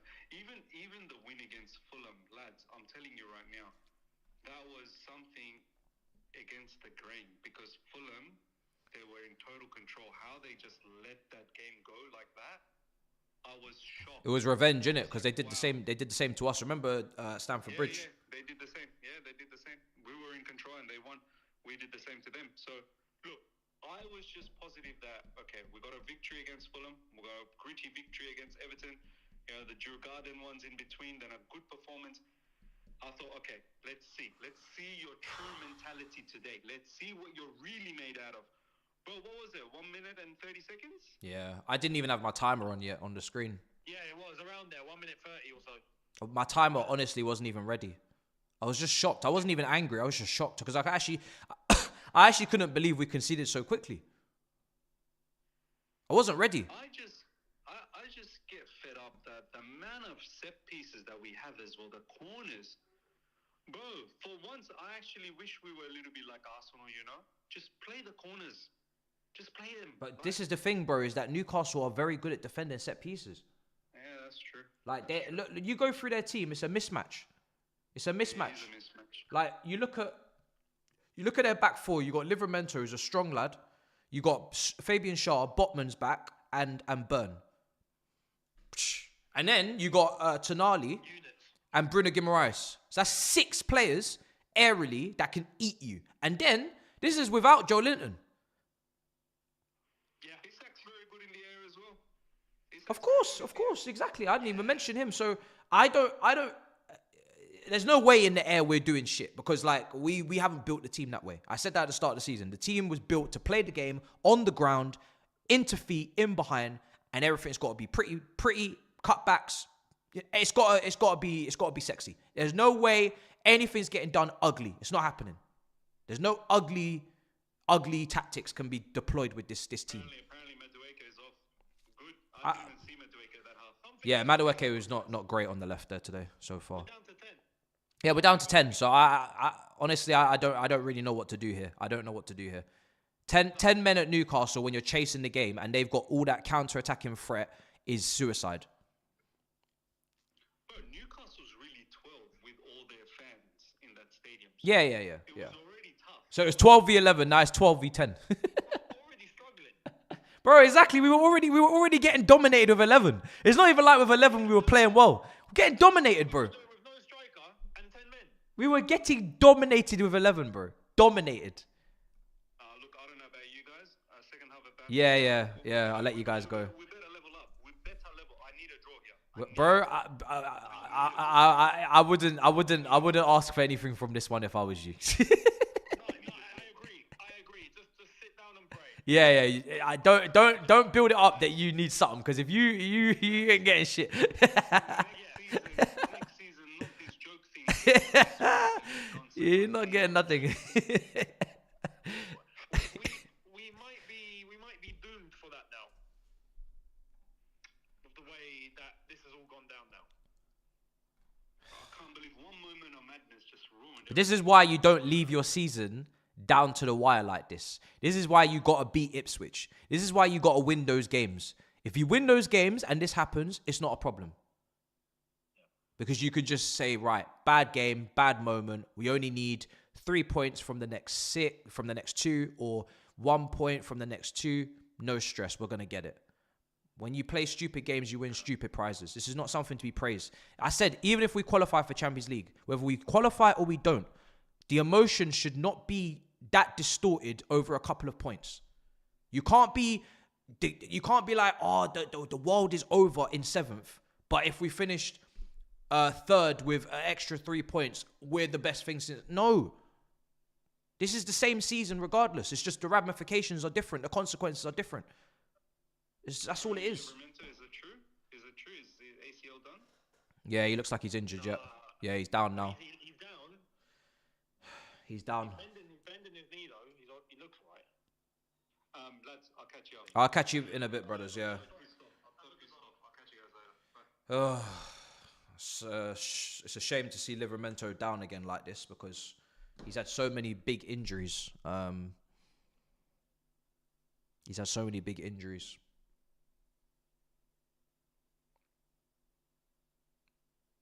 But yeah, he's not injured. I hope. Well, yeah, I don't wish injury on anyone, especially not one of our own, even though they didn't actually make it here. But hey, he's a good player. Yeah, guys, listen. I don't know what's gonna happen in the second half, but we know what we got to do now. You know, we know what we got to do. Like Man United and Forest, man. We have to beat both of them. That's it. We have to beat both of them, man. We have to beat both of them.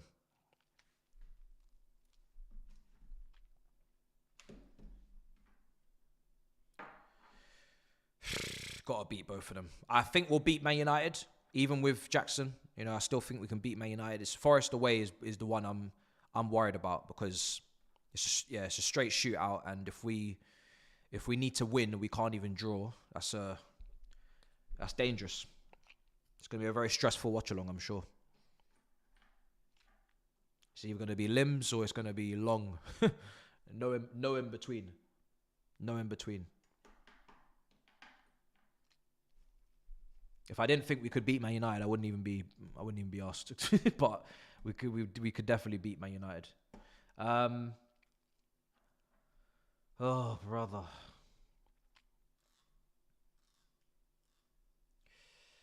Let's see. There's loads of super chats to catch up on. Jackson's red card. I'm gonna go play FIFA. Keep me updated. Here's Palmer, shot, straight at the keeper. Let's make a deal for Sancho, then we can have a deal for our match. Oh, you're cheeky. Man United fans trying to make a deal for Sancho, guys. So if we buy Sancho off them, they'll give us the win. I'm not even gonna even take that. I think we can beat you whether you wanna give us the win or not. I'll be honest. I don't think I need to make a deal with you. I don't think you lot really want any injuries going into the Conference League, into the Europa League final. So I think you should probably just rest your players, unless you want to lose to Tottenham in the final. That's up to you. Serious foul play, so 3-match ban. Yep.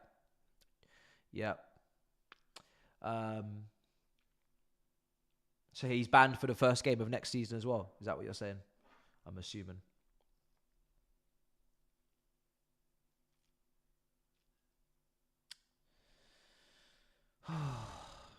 Right side, Newcastle. Still got it. Cut back. They're in our box. Cleared.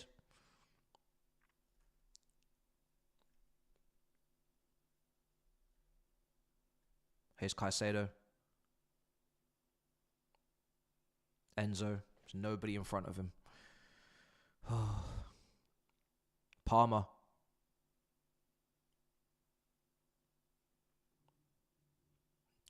Playing with no striker, man, is just crazy. Look at this. There's nobody in the box. And then Enzo's in the box versus Shah and Botman. Like, what is going on? Caicedo's now in the box with Barr and Shotman. Cucurella's in the box with Barr and Shotman. This is... Shah and Bot. It's crazy. It's crazy. This is not... The maths is not mathing, guys. It's crazy. Are you coming to South Africa? Indeed I am, brother. Indeed I am. If it was Jose, Jackson is cut out of the club. Here's Palmer. Giving the ball away. Our team is just not balanced. This is the problem. Our team's not balanced. Their team is balanced. Our team is not balanced. We've got no striker, no box presence outside of Cucurella. It's not balanced.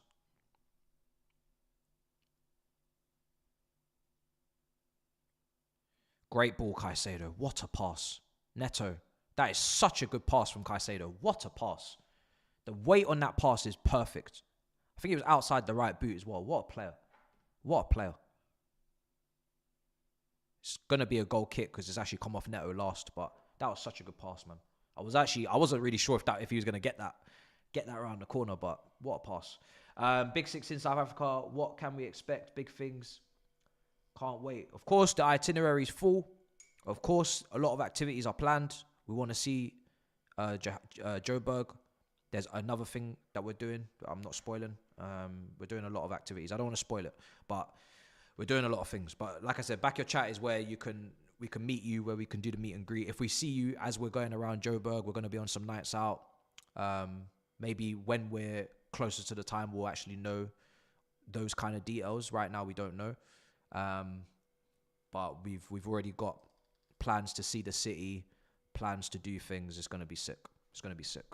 But Back Your Chat is what we got a pencil down. You guys be there, man. That's the one. That's the big link up. Everybody's gonna be there. Food, drink. It's gonna be great. Let's be honest with ourselves. We don't deserve Champions League. I mean, listen. If we lose this, we've put ourselves in a position, and 6 points out of 6. So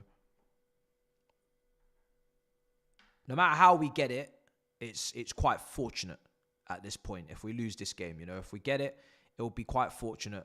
And it's a bit of a flip of a coin. If we beat Forest, we deserve it over them, because we beat them, we played them to get it. But it's all very fortunate. It's all very 50-50, and it's all very lucky. And it's not something to be building on and saying, yeah, this is the template for success. We need to understand what went wrong this season, and we need to address it, whether we get Champions League or not. That's my logic. I don't care if we get Champions League. If you're looking at this season and we get Champions League, and we just we did what we needed to do. So we don't have any issues or any massive problems that we need to fix. Well, then you're gonna just keep being in these battles to the final day.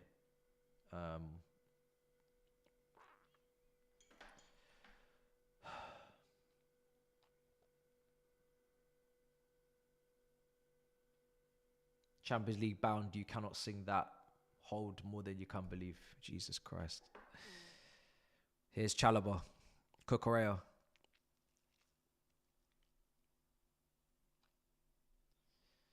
Thursdays await you, Ma. Learn Swedish. Oh no. Mings did the same challenge yesterday. No red. Listen, the inconsistency of the Premier League is there for everyone to see. I'm not gonna say it's not a red because it wasn't given yesterday.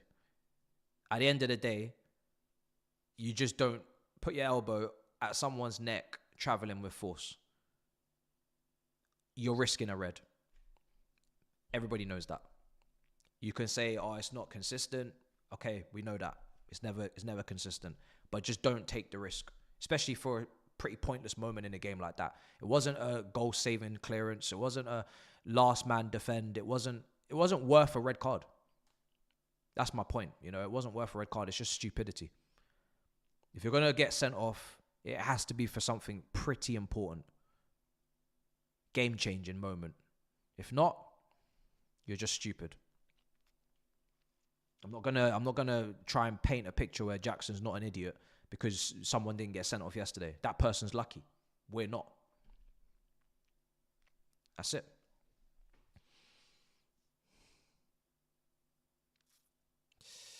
Here's Burn over the top. Gordon. Oh no. She's got to keep it 1-0 to the last 10 minutes and then just go for it. I think that's the way we've got to go about it.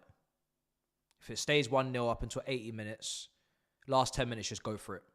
Just put on George, put on Sancho, do whatever you want to do. If we lose 2-0, it doesn't matter. You have to try and get a result. But, yeah. Enzo.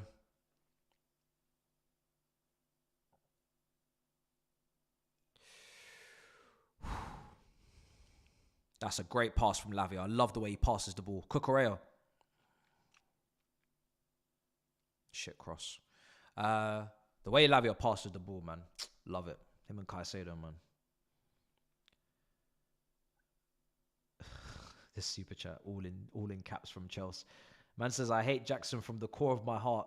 This dumbass could have looked at the sky, not like not like he can look at the goal and do something what wait. Okay, I'm not gonna say that. I had to check. I'm not gonna say that word again. But yeah. I knew you were so angry you were gonna say something mad, so I was like, let me just check, and yeah, you have. So, but yeah, listen, yeah, you can't elbow people in the neck. You can't elbow people in the neck.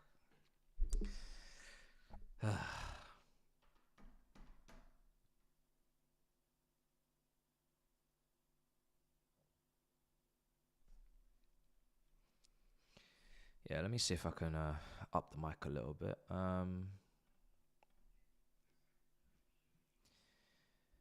This is a mad position we're in, ladies and gentlemen. Mad position. Ooh. I feel like we're just trying to stay in the game.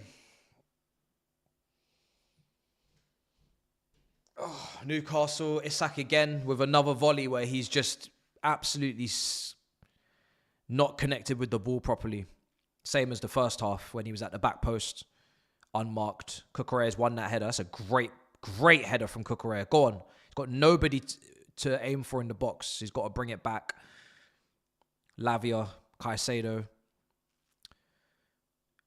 So now Caicedo's permanently next to Lavia. Enzo's permanently in the same line as Palmer. It's basically a 3-box-4 midfield, 2 wingers. Because we can't afford to have Caicedo as an out-and-out right back down to 10 men.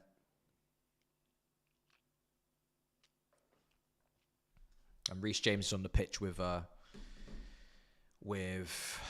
Madueke going off. So but Cucurella is no longer a left back at this point. So you basically got Reece James, Colwell, Chalobah as a back three, Caicedo and Lavia in front. Cucurella is basically a winger at this point, but we trust him to get back if we need, and he will. And Neto's the other winger, and then you got Enzo and Palmer as 10s. So it's a 3-2. It's a 3-4-2 or whatever. It's just a box midfield now. It's a box midfield. Two wing backs, if you want to call them wing backs. I think it's the only system you can play in this situation. At least for now. Until probably 80 minutes. Then you got to take a risk. But right now, this is the most responsible way of playing. You got to pack the midfield, wing backs, and you got your back three. Because they got 3 up front with the wingers and the striker. You can't go 2v3 there. You're dead. So you got to have a 3v3 there. 3v3. Here's Lavia. Neto. James. Caicedo.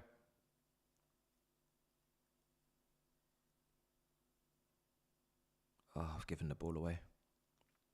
James giving it away there. He's trying to punch it. It's Barnes, is it? Right side. Barnes. Ball across. Well done, Sanchez. Can we counter? Caicedo?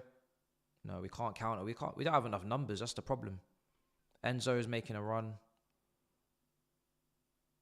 Just don't have the numbers. Look, this is the problem when you're down 10 men. You can't even counter. Look, you have to always go back. Always have to turn back.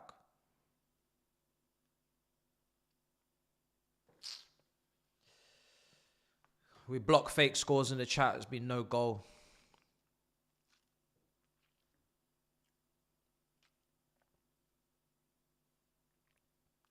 Lavia, Palmer, Cucurella. It's a great save from Pope. Unlucky.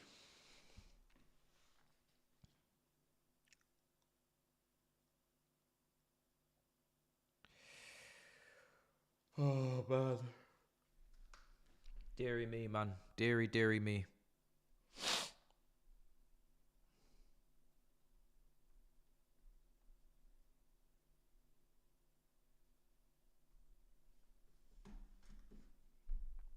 Oh, man. 61 minutes gone. Switch. Cucurella.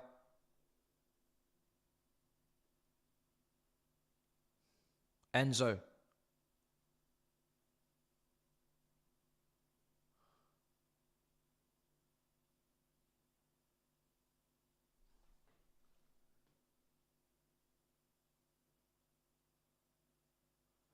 Can you explain to me how your best left back is your most constant and consistent danger in the box? Yeah, out of everybody in the attack, he seems to have the best box movement, it seems, which is weird. But he seems to be the one that is able to find separation with defenders, able to strike a ball as well at this point, able to just have a smell for where he should be for a goal. And that's been the case since the beginning of the year. So he's up there because we're down to 10 men and we don't have a striker on the pitch, but he's also up there just purely because he's actually able to get a goal. Yeah, Mystic Mad did predict a loss at Newcastle. That's true. It's true. Sometimes listen to me always, as Grizz would say. I didn't see the Liverpool win. So we got a couple more points than I had us down for, I think. Forest, I had them drawing against Brentford. They lost. Then they drew, I think, the last game, isn't it? I had them as drawing against, who was it, Bournemouth. I did not have City dropping points against Southampton, that's for sure.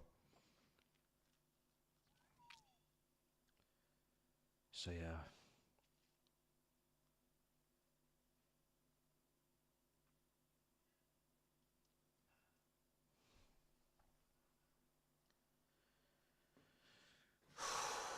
"63 minutes gone. Newcastle making changes.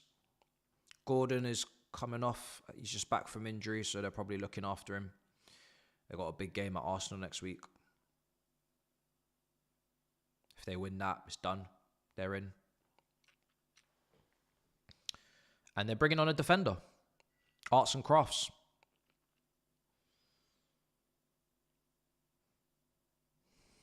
So now Murphy's going into the wing position, which is where he would have always played. Barnes is going over to the left. Isak's up front. They're playing, I'm assuming Bruno and Tonali as the 8s. And then I don't know who's at the 6. Maybe it's Fabian Schär. And maybe Kraft is going in next to Botman. Or it just could be a 5-2-3.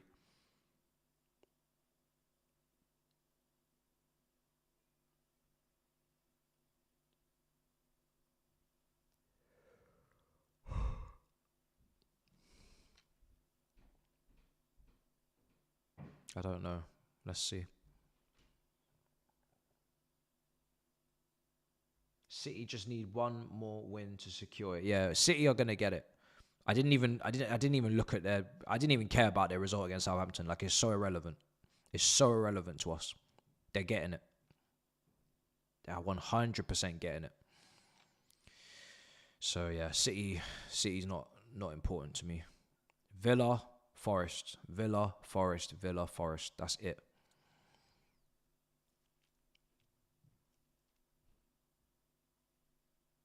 Could have been Newcastle as well. If we beat Newcastle today, and they've got Arsenal away, we could have roped Newcastle in as well. So maybe they miss out. But if we're losing to Newcastle, then it's not happening. It's not happening. Don't have to worry about Newcastle scores. Just got to focus on ourselves and those other two teams.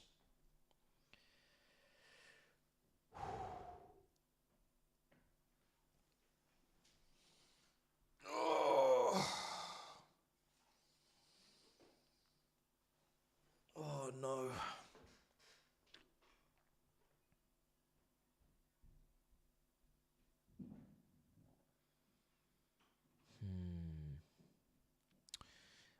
Yeah, I'd say the second half is I mean, it's starting to calm down for us now. We're having a bit of the ball, which is good. I don't know if that's on purpose, if Newcastle are doing that because they can defend the box with no striker in there, so they don't really care if we have the ball. That might be the case. And they just want to hit us on the break for the second goal. Because any cross that comes in, it's Enzo, Cucurella and Palmer attacking the crosses against Botman, Fabian Shaw, Kraft, Livramento, Burn. Is Burn still on? It's a little bit of a mismatch. So I'm sure Newcastle fans will tell you they're probably doing this on purpose. But let's see. Let me check out the lineup.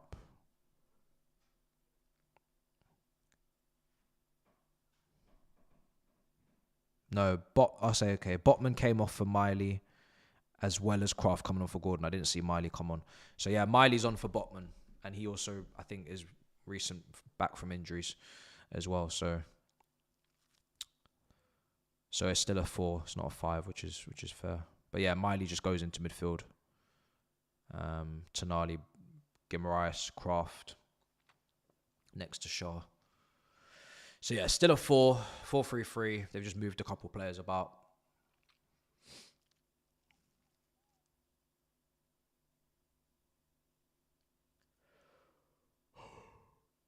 Corner for us. The best thing that could happen with these corners is when it's swung in.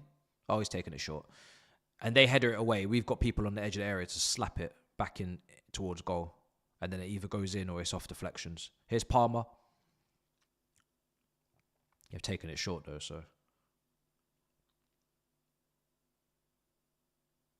I think we might be a little bit afraid of transitions as well against us. So we want the ball. They maybe don't want it as much.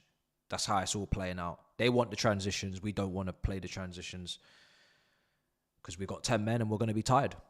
You know, when you play with 10 men, you need to either pray for your lives in a low block and counter, or you need to have the ball and you need to keep it because you can't be doing no back and forth with 10 men. You're going to get too tired and you're not going to win that fight.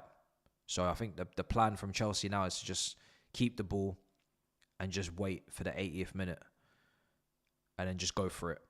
And Newcastle, they probably back themselves to defend the box and they can just counter, which they're doing now.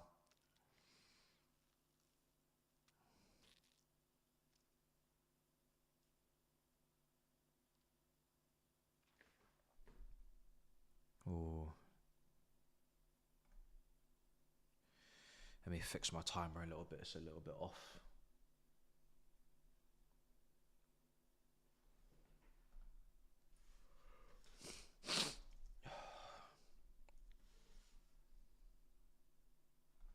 The thing is with Newcastle is they're not stupid. They're not just going to start throwing loads of men forward and trying to do crazy shit to get the second goal because they actually trust themselves to defend. That's the thing. They know how to defend. They're just going to play the game. They're just going to play the game and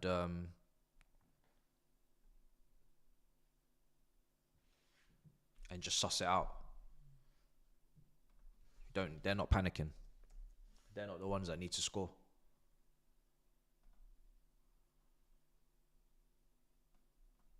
They've left enough people up there to be a threat.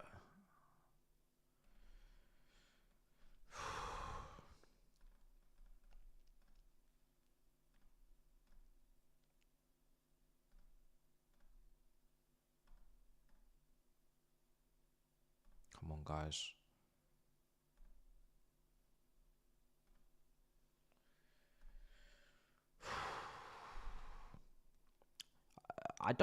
You say they need a second. They don't need a second. They probably want a second. But if you're Newcastle, you back yourself to keep a clean sheet at home to 10 men Chelsea with no striker on the pitch. You definitely would back yourself. So I don't think they need a second. I think they would like a second. But I think they're also very comfortable to just defend the 1-0 and just see the game out. We've not put enough pressure on Pope for them to be worried. And we're also not even guaranteed at the end of games to start putting pressure on keepers. We actually sometimes are a little bit stale towards the end. If we don't have the options, the game kind of just peters out. We need like a dead ball situation, free kick, I don't know, someone to do something magical. We need like a crazy moment.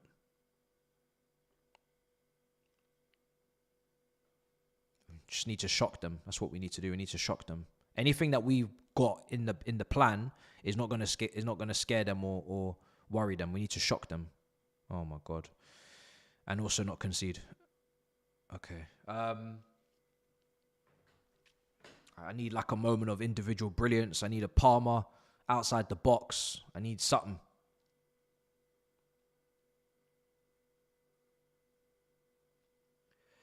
Ball strikers, not really, bro. We don't have any really good ball strikers on the pitch. Palmer is the only one.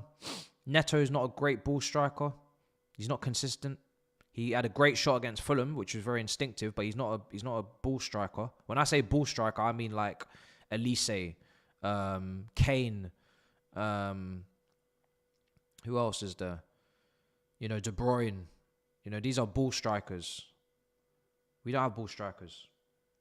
Reece is there, yeah, but he's so deep that I don't think he'll get into many shooting positions.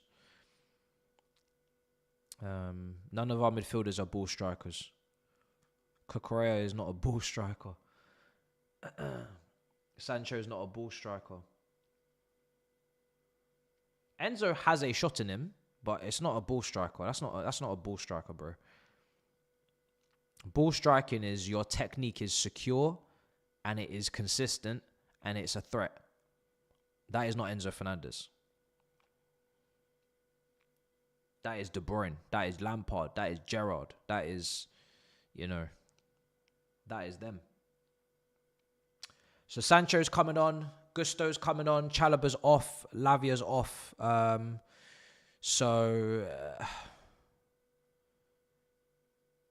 Trying to think what he's doing because he's passed a piece of paper to Reece and there's all sorts of instructions going around, so I'm not actually 100% sure what is going on.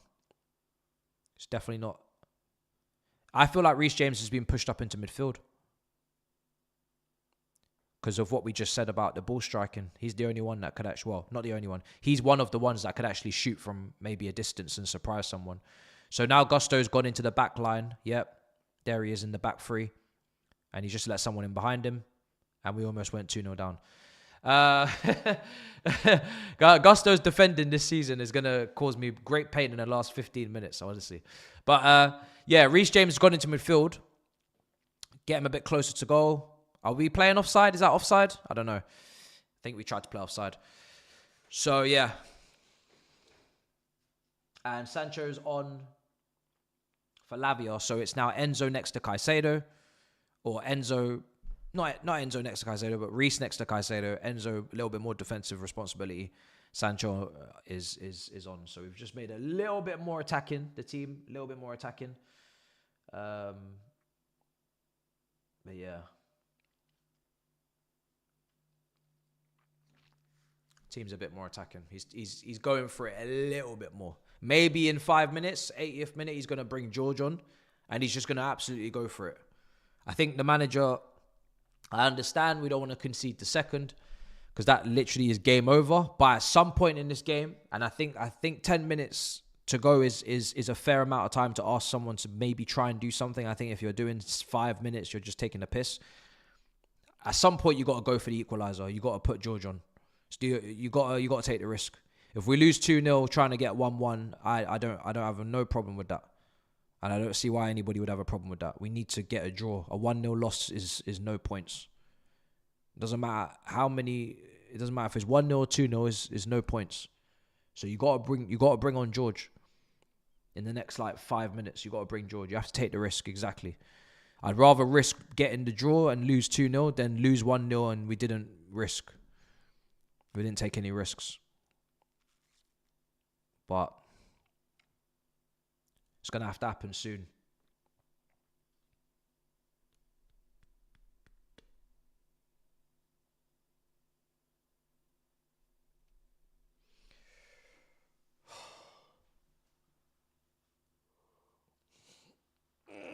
Running out of time, man. Running out of time.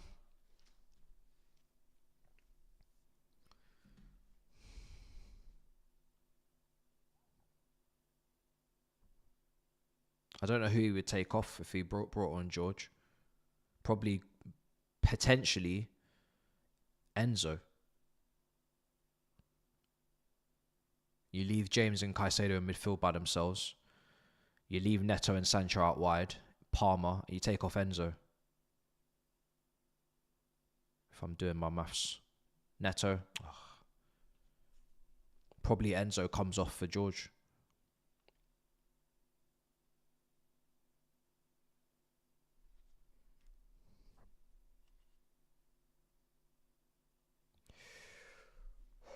Got a corner. 78 minutes. Still 1-0. Is Enzo on a yellow? That's a great reason to just take him off then. You got to have Palmer for potential goal threat. I know Enzo's got a couple goals this season, but someone's got to be sacrificed. Man.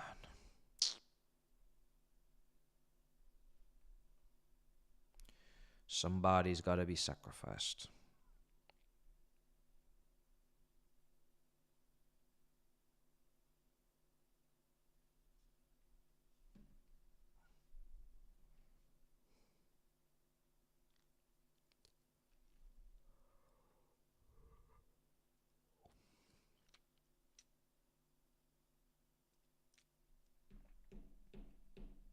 Ball in.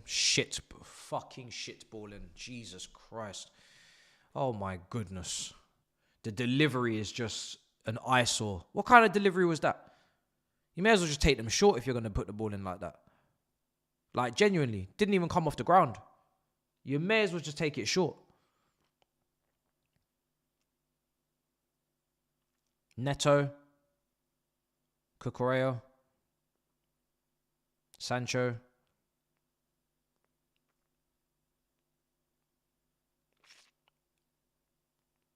Palmer. Oh my fucking God. Oh my fucking God. Brother's just kicked the ball to Sunderland. Brother has just kicked the ball all the way to the Stadium of Light. Blood clot.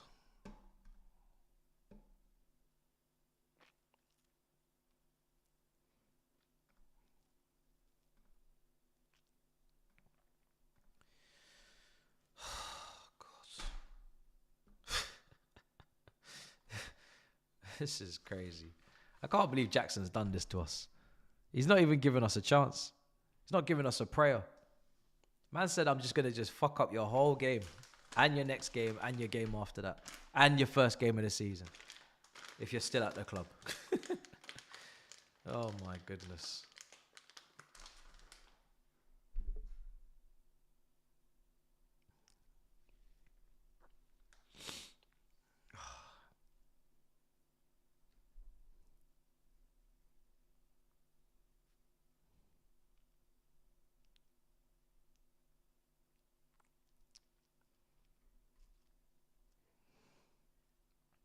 It makes me sick, you know.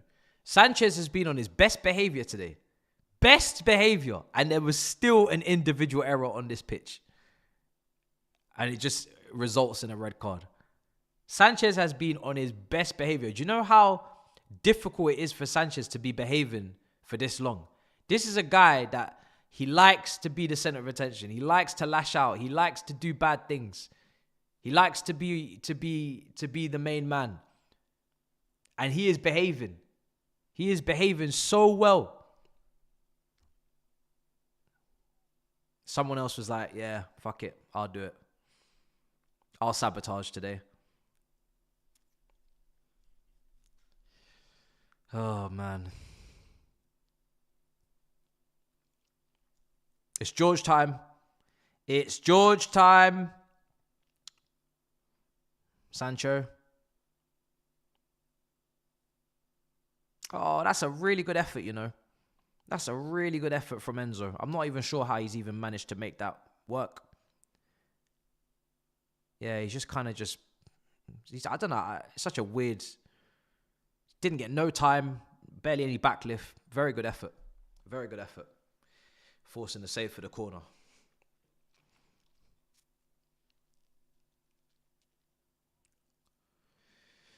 Corner's going to come in. Equalizer here is massive. We're at that stage now where George's got to come on. Got 2 players down as well in the box. They need to get up if they're not hurt. Gusto. Palmer. We don't even have time to put the ball out. I'll be real. We need a goal. So you need to get up. We don't have time to even put the ball out for you. Here's Neto. Him and Sancho just seem to be exchanging flanks. Cross.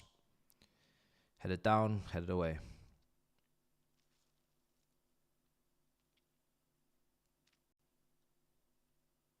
You have to credit the team for the fight with 10 men. They've not capitulated. They've not rolled over. They're still in the game. Fair play to them.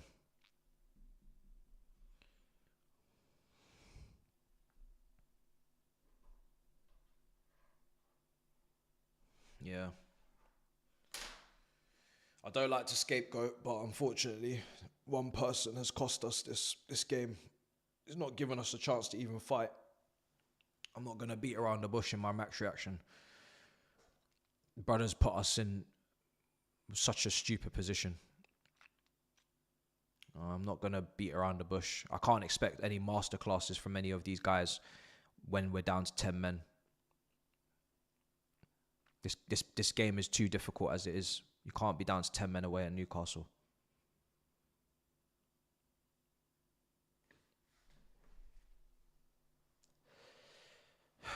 If he's still on the pitch, he could have been substituted for George. If he was having a stinker, we'd have 11 men.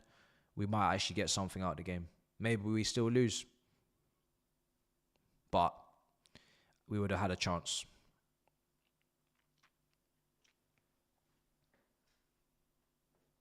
%. Of course, we need all 11. 100%. It's not even about the system. It's about the stadium we're playing in. Playing at St. James's Park. In a must-win game for them. Need 11 people.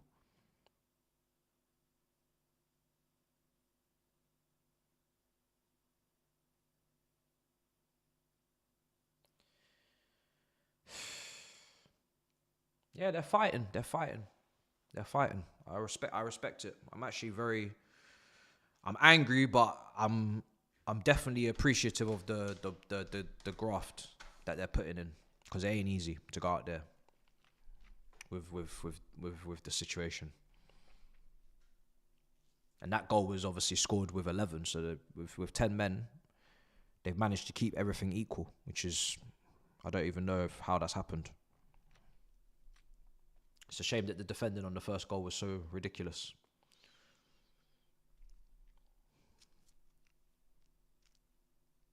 We need to bring on George, man. Is he going to bring on George or not? Where's George? This will be my one criticism of the manager if he doesn't bring on George, man, because I just don't understand what the point is of not bringing him on. You got to get a result. Got to get a result. Where's George?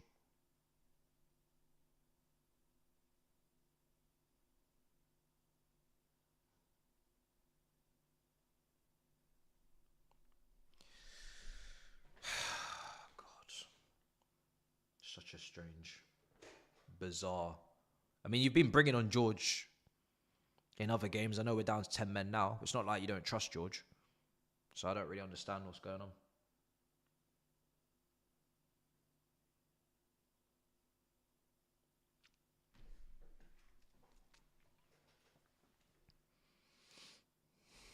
Sanchez clears. Cucurella. Enzo.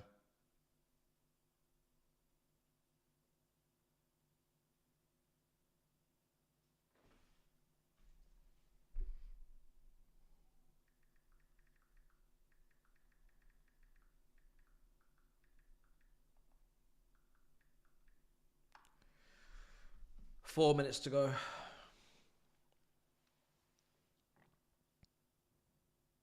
Sanchez. Palmer.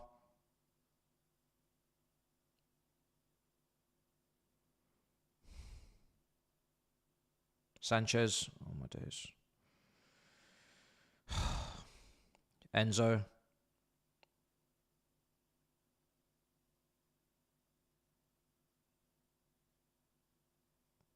Enzo. James. Ball in. James. Oh.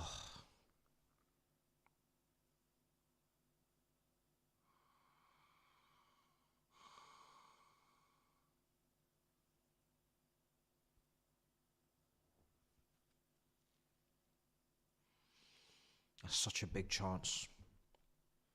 That is such a big chance, man.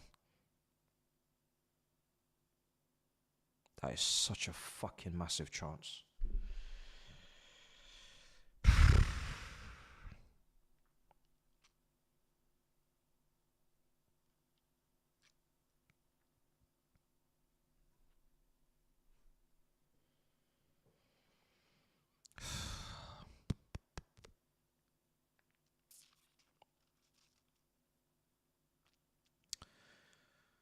It's going right to the wire.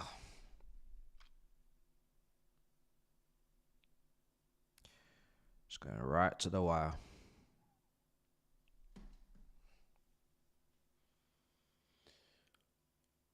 I see the chat. Hi ho, hi ho. He's a pussy, yo. That's expressions.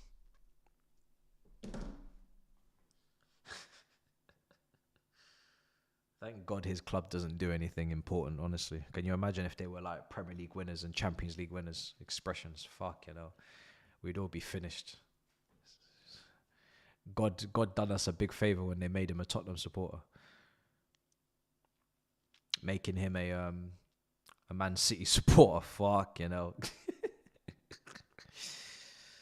Or even a Man United supporter. I feel sick. I genuinely feel sick. I need to eat more food and I need to give up on this shit today. Ball in. Oh no.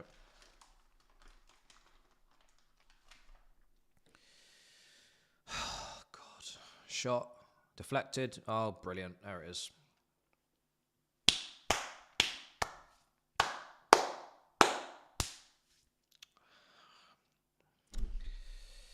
Two 0 Newcastle. Bruno Guimaraes.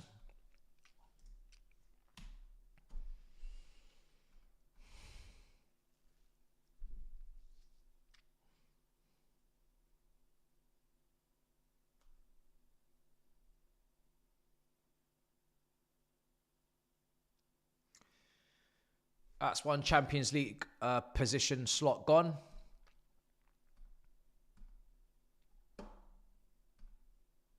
In my opinion, there's one left. It's between us, Villa and Forest. Two slots gone.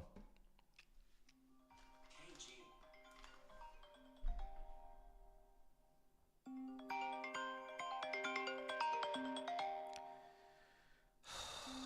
you know what? Fuck it. Right. Hello, you alright? Hello? You alright, mate?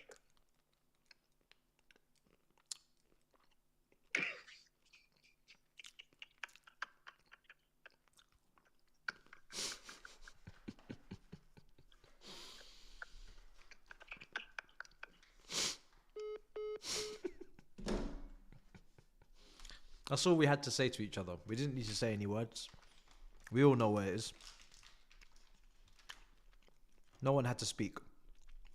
That's the level of friendship we have. We don't even need to talk. We just have to just laugh. That's all we had to say. Oh, here comes the fighting. Yeah. That will get us. That'll get us some points. That'll beat Ipswich.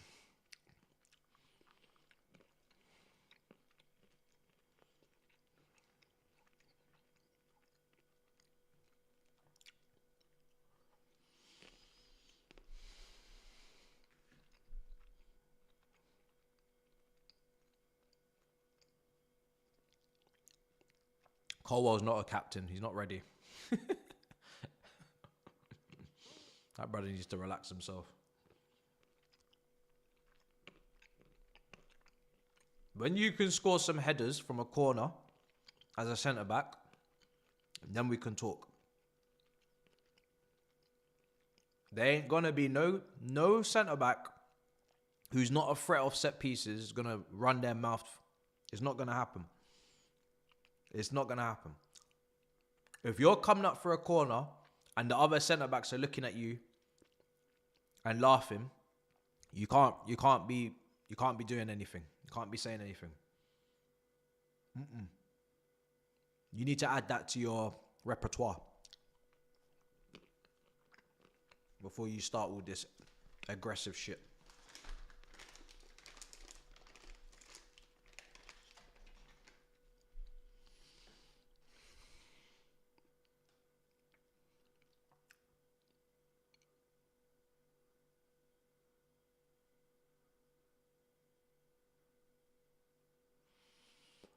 Oh, man.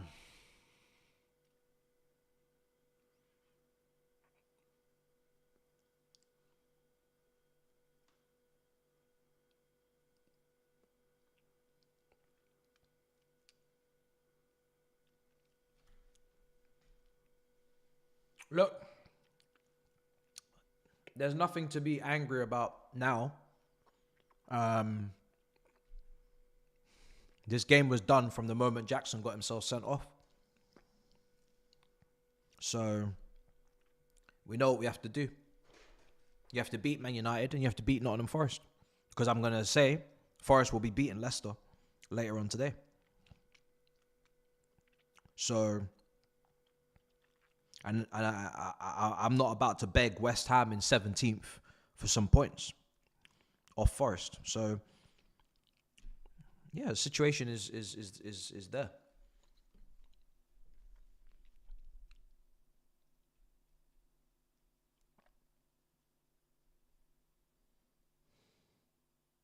What was Grizz's score on the Big Six?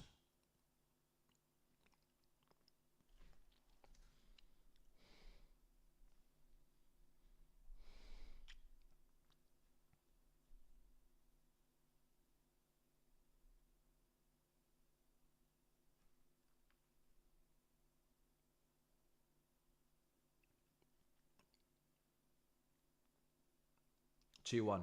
Thank fuck. Because I don't need any more issues.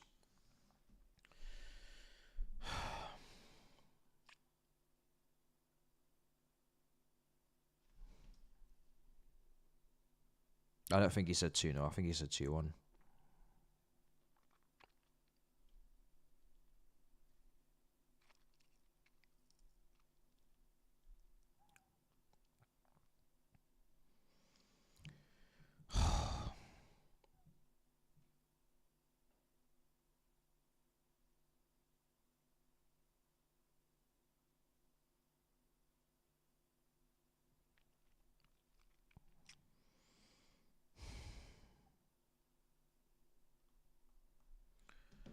Whoa, when is this over, man?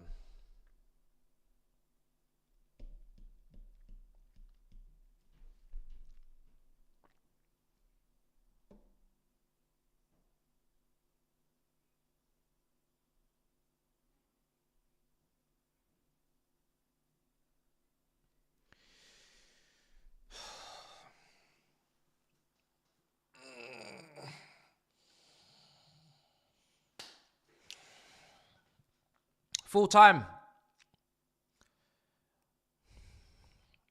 We came here knowing this was the biggest day of our season, and we lose 2-0 with 10 men. We came here knowing we needed to get a result, and we needed to get at least a draw.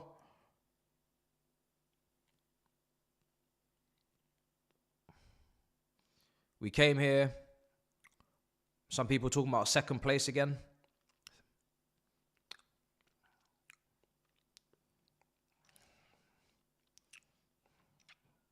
We don't walk before we run.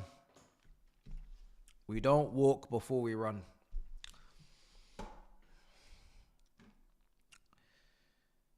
This is a very long day.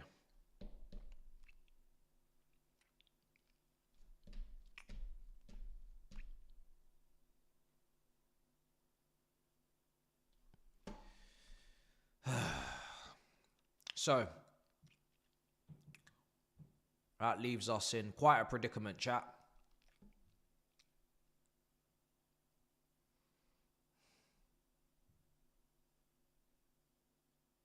Drop another point.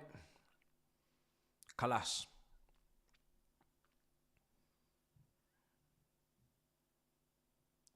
Because Aston Villa, I don't think we'll be dropping any points. I think they're more than capable of beating Tottenham at home on Friday. And I think they're more than capable of beating a Man United team that have just played a Conference League final against Tottenham on the Sunday. I think so. So bear in mind that potential as well. They've won 4 out of their last 5 as well. All right, well, I'm wrapping up there. I'm going to go do my review. I've got a lot to say about one person in particular.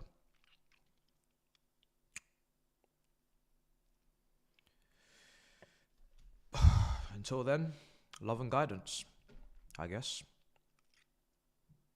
Oh, and also, shout out ProtonVPN. Because I don't feel very protected. So I'm going to click the link. Because I don't feel very safe in this top 5 fight. I don't feel very secure. And I know they can help me feel secure. I know they can help me feel safe. I know they can help me feel protected. I know they can protect my privacy. I'm just not sure. I just don't think Chelsea can. I don't think Chelsea can do that. If I want to go incognito, they can help me. Chelsea, I don't think you can. Not today, at least.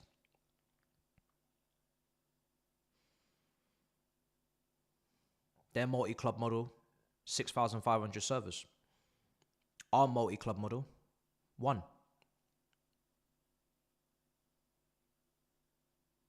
They're available in over 110 countries. We might be as well, actually, with the Conference League or Europa League. We might be going to Kazakhstan.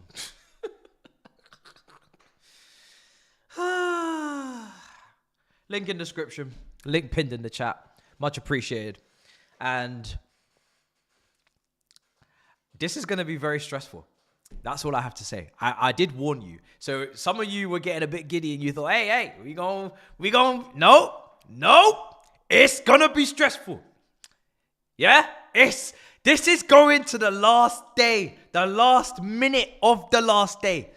It's going to be stress. I hope you lot are ready, you know. Oh, this is going to be long. In a bit, people. Peace. I can't be asked. Fuck's sake.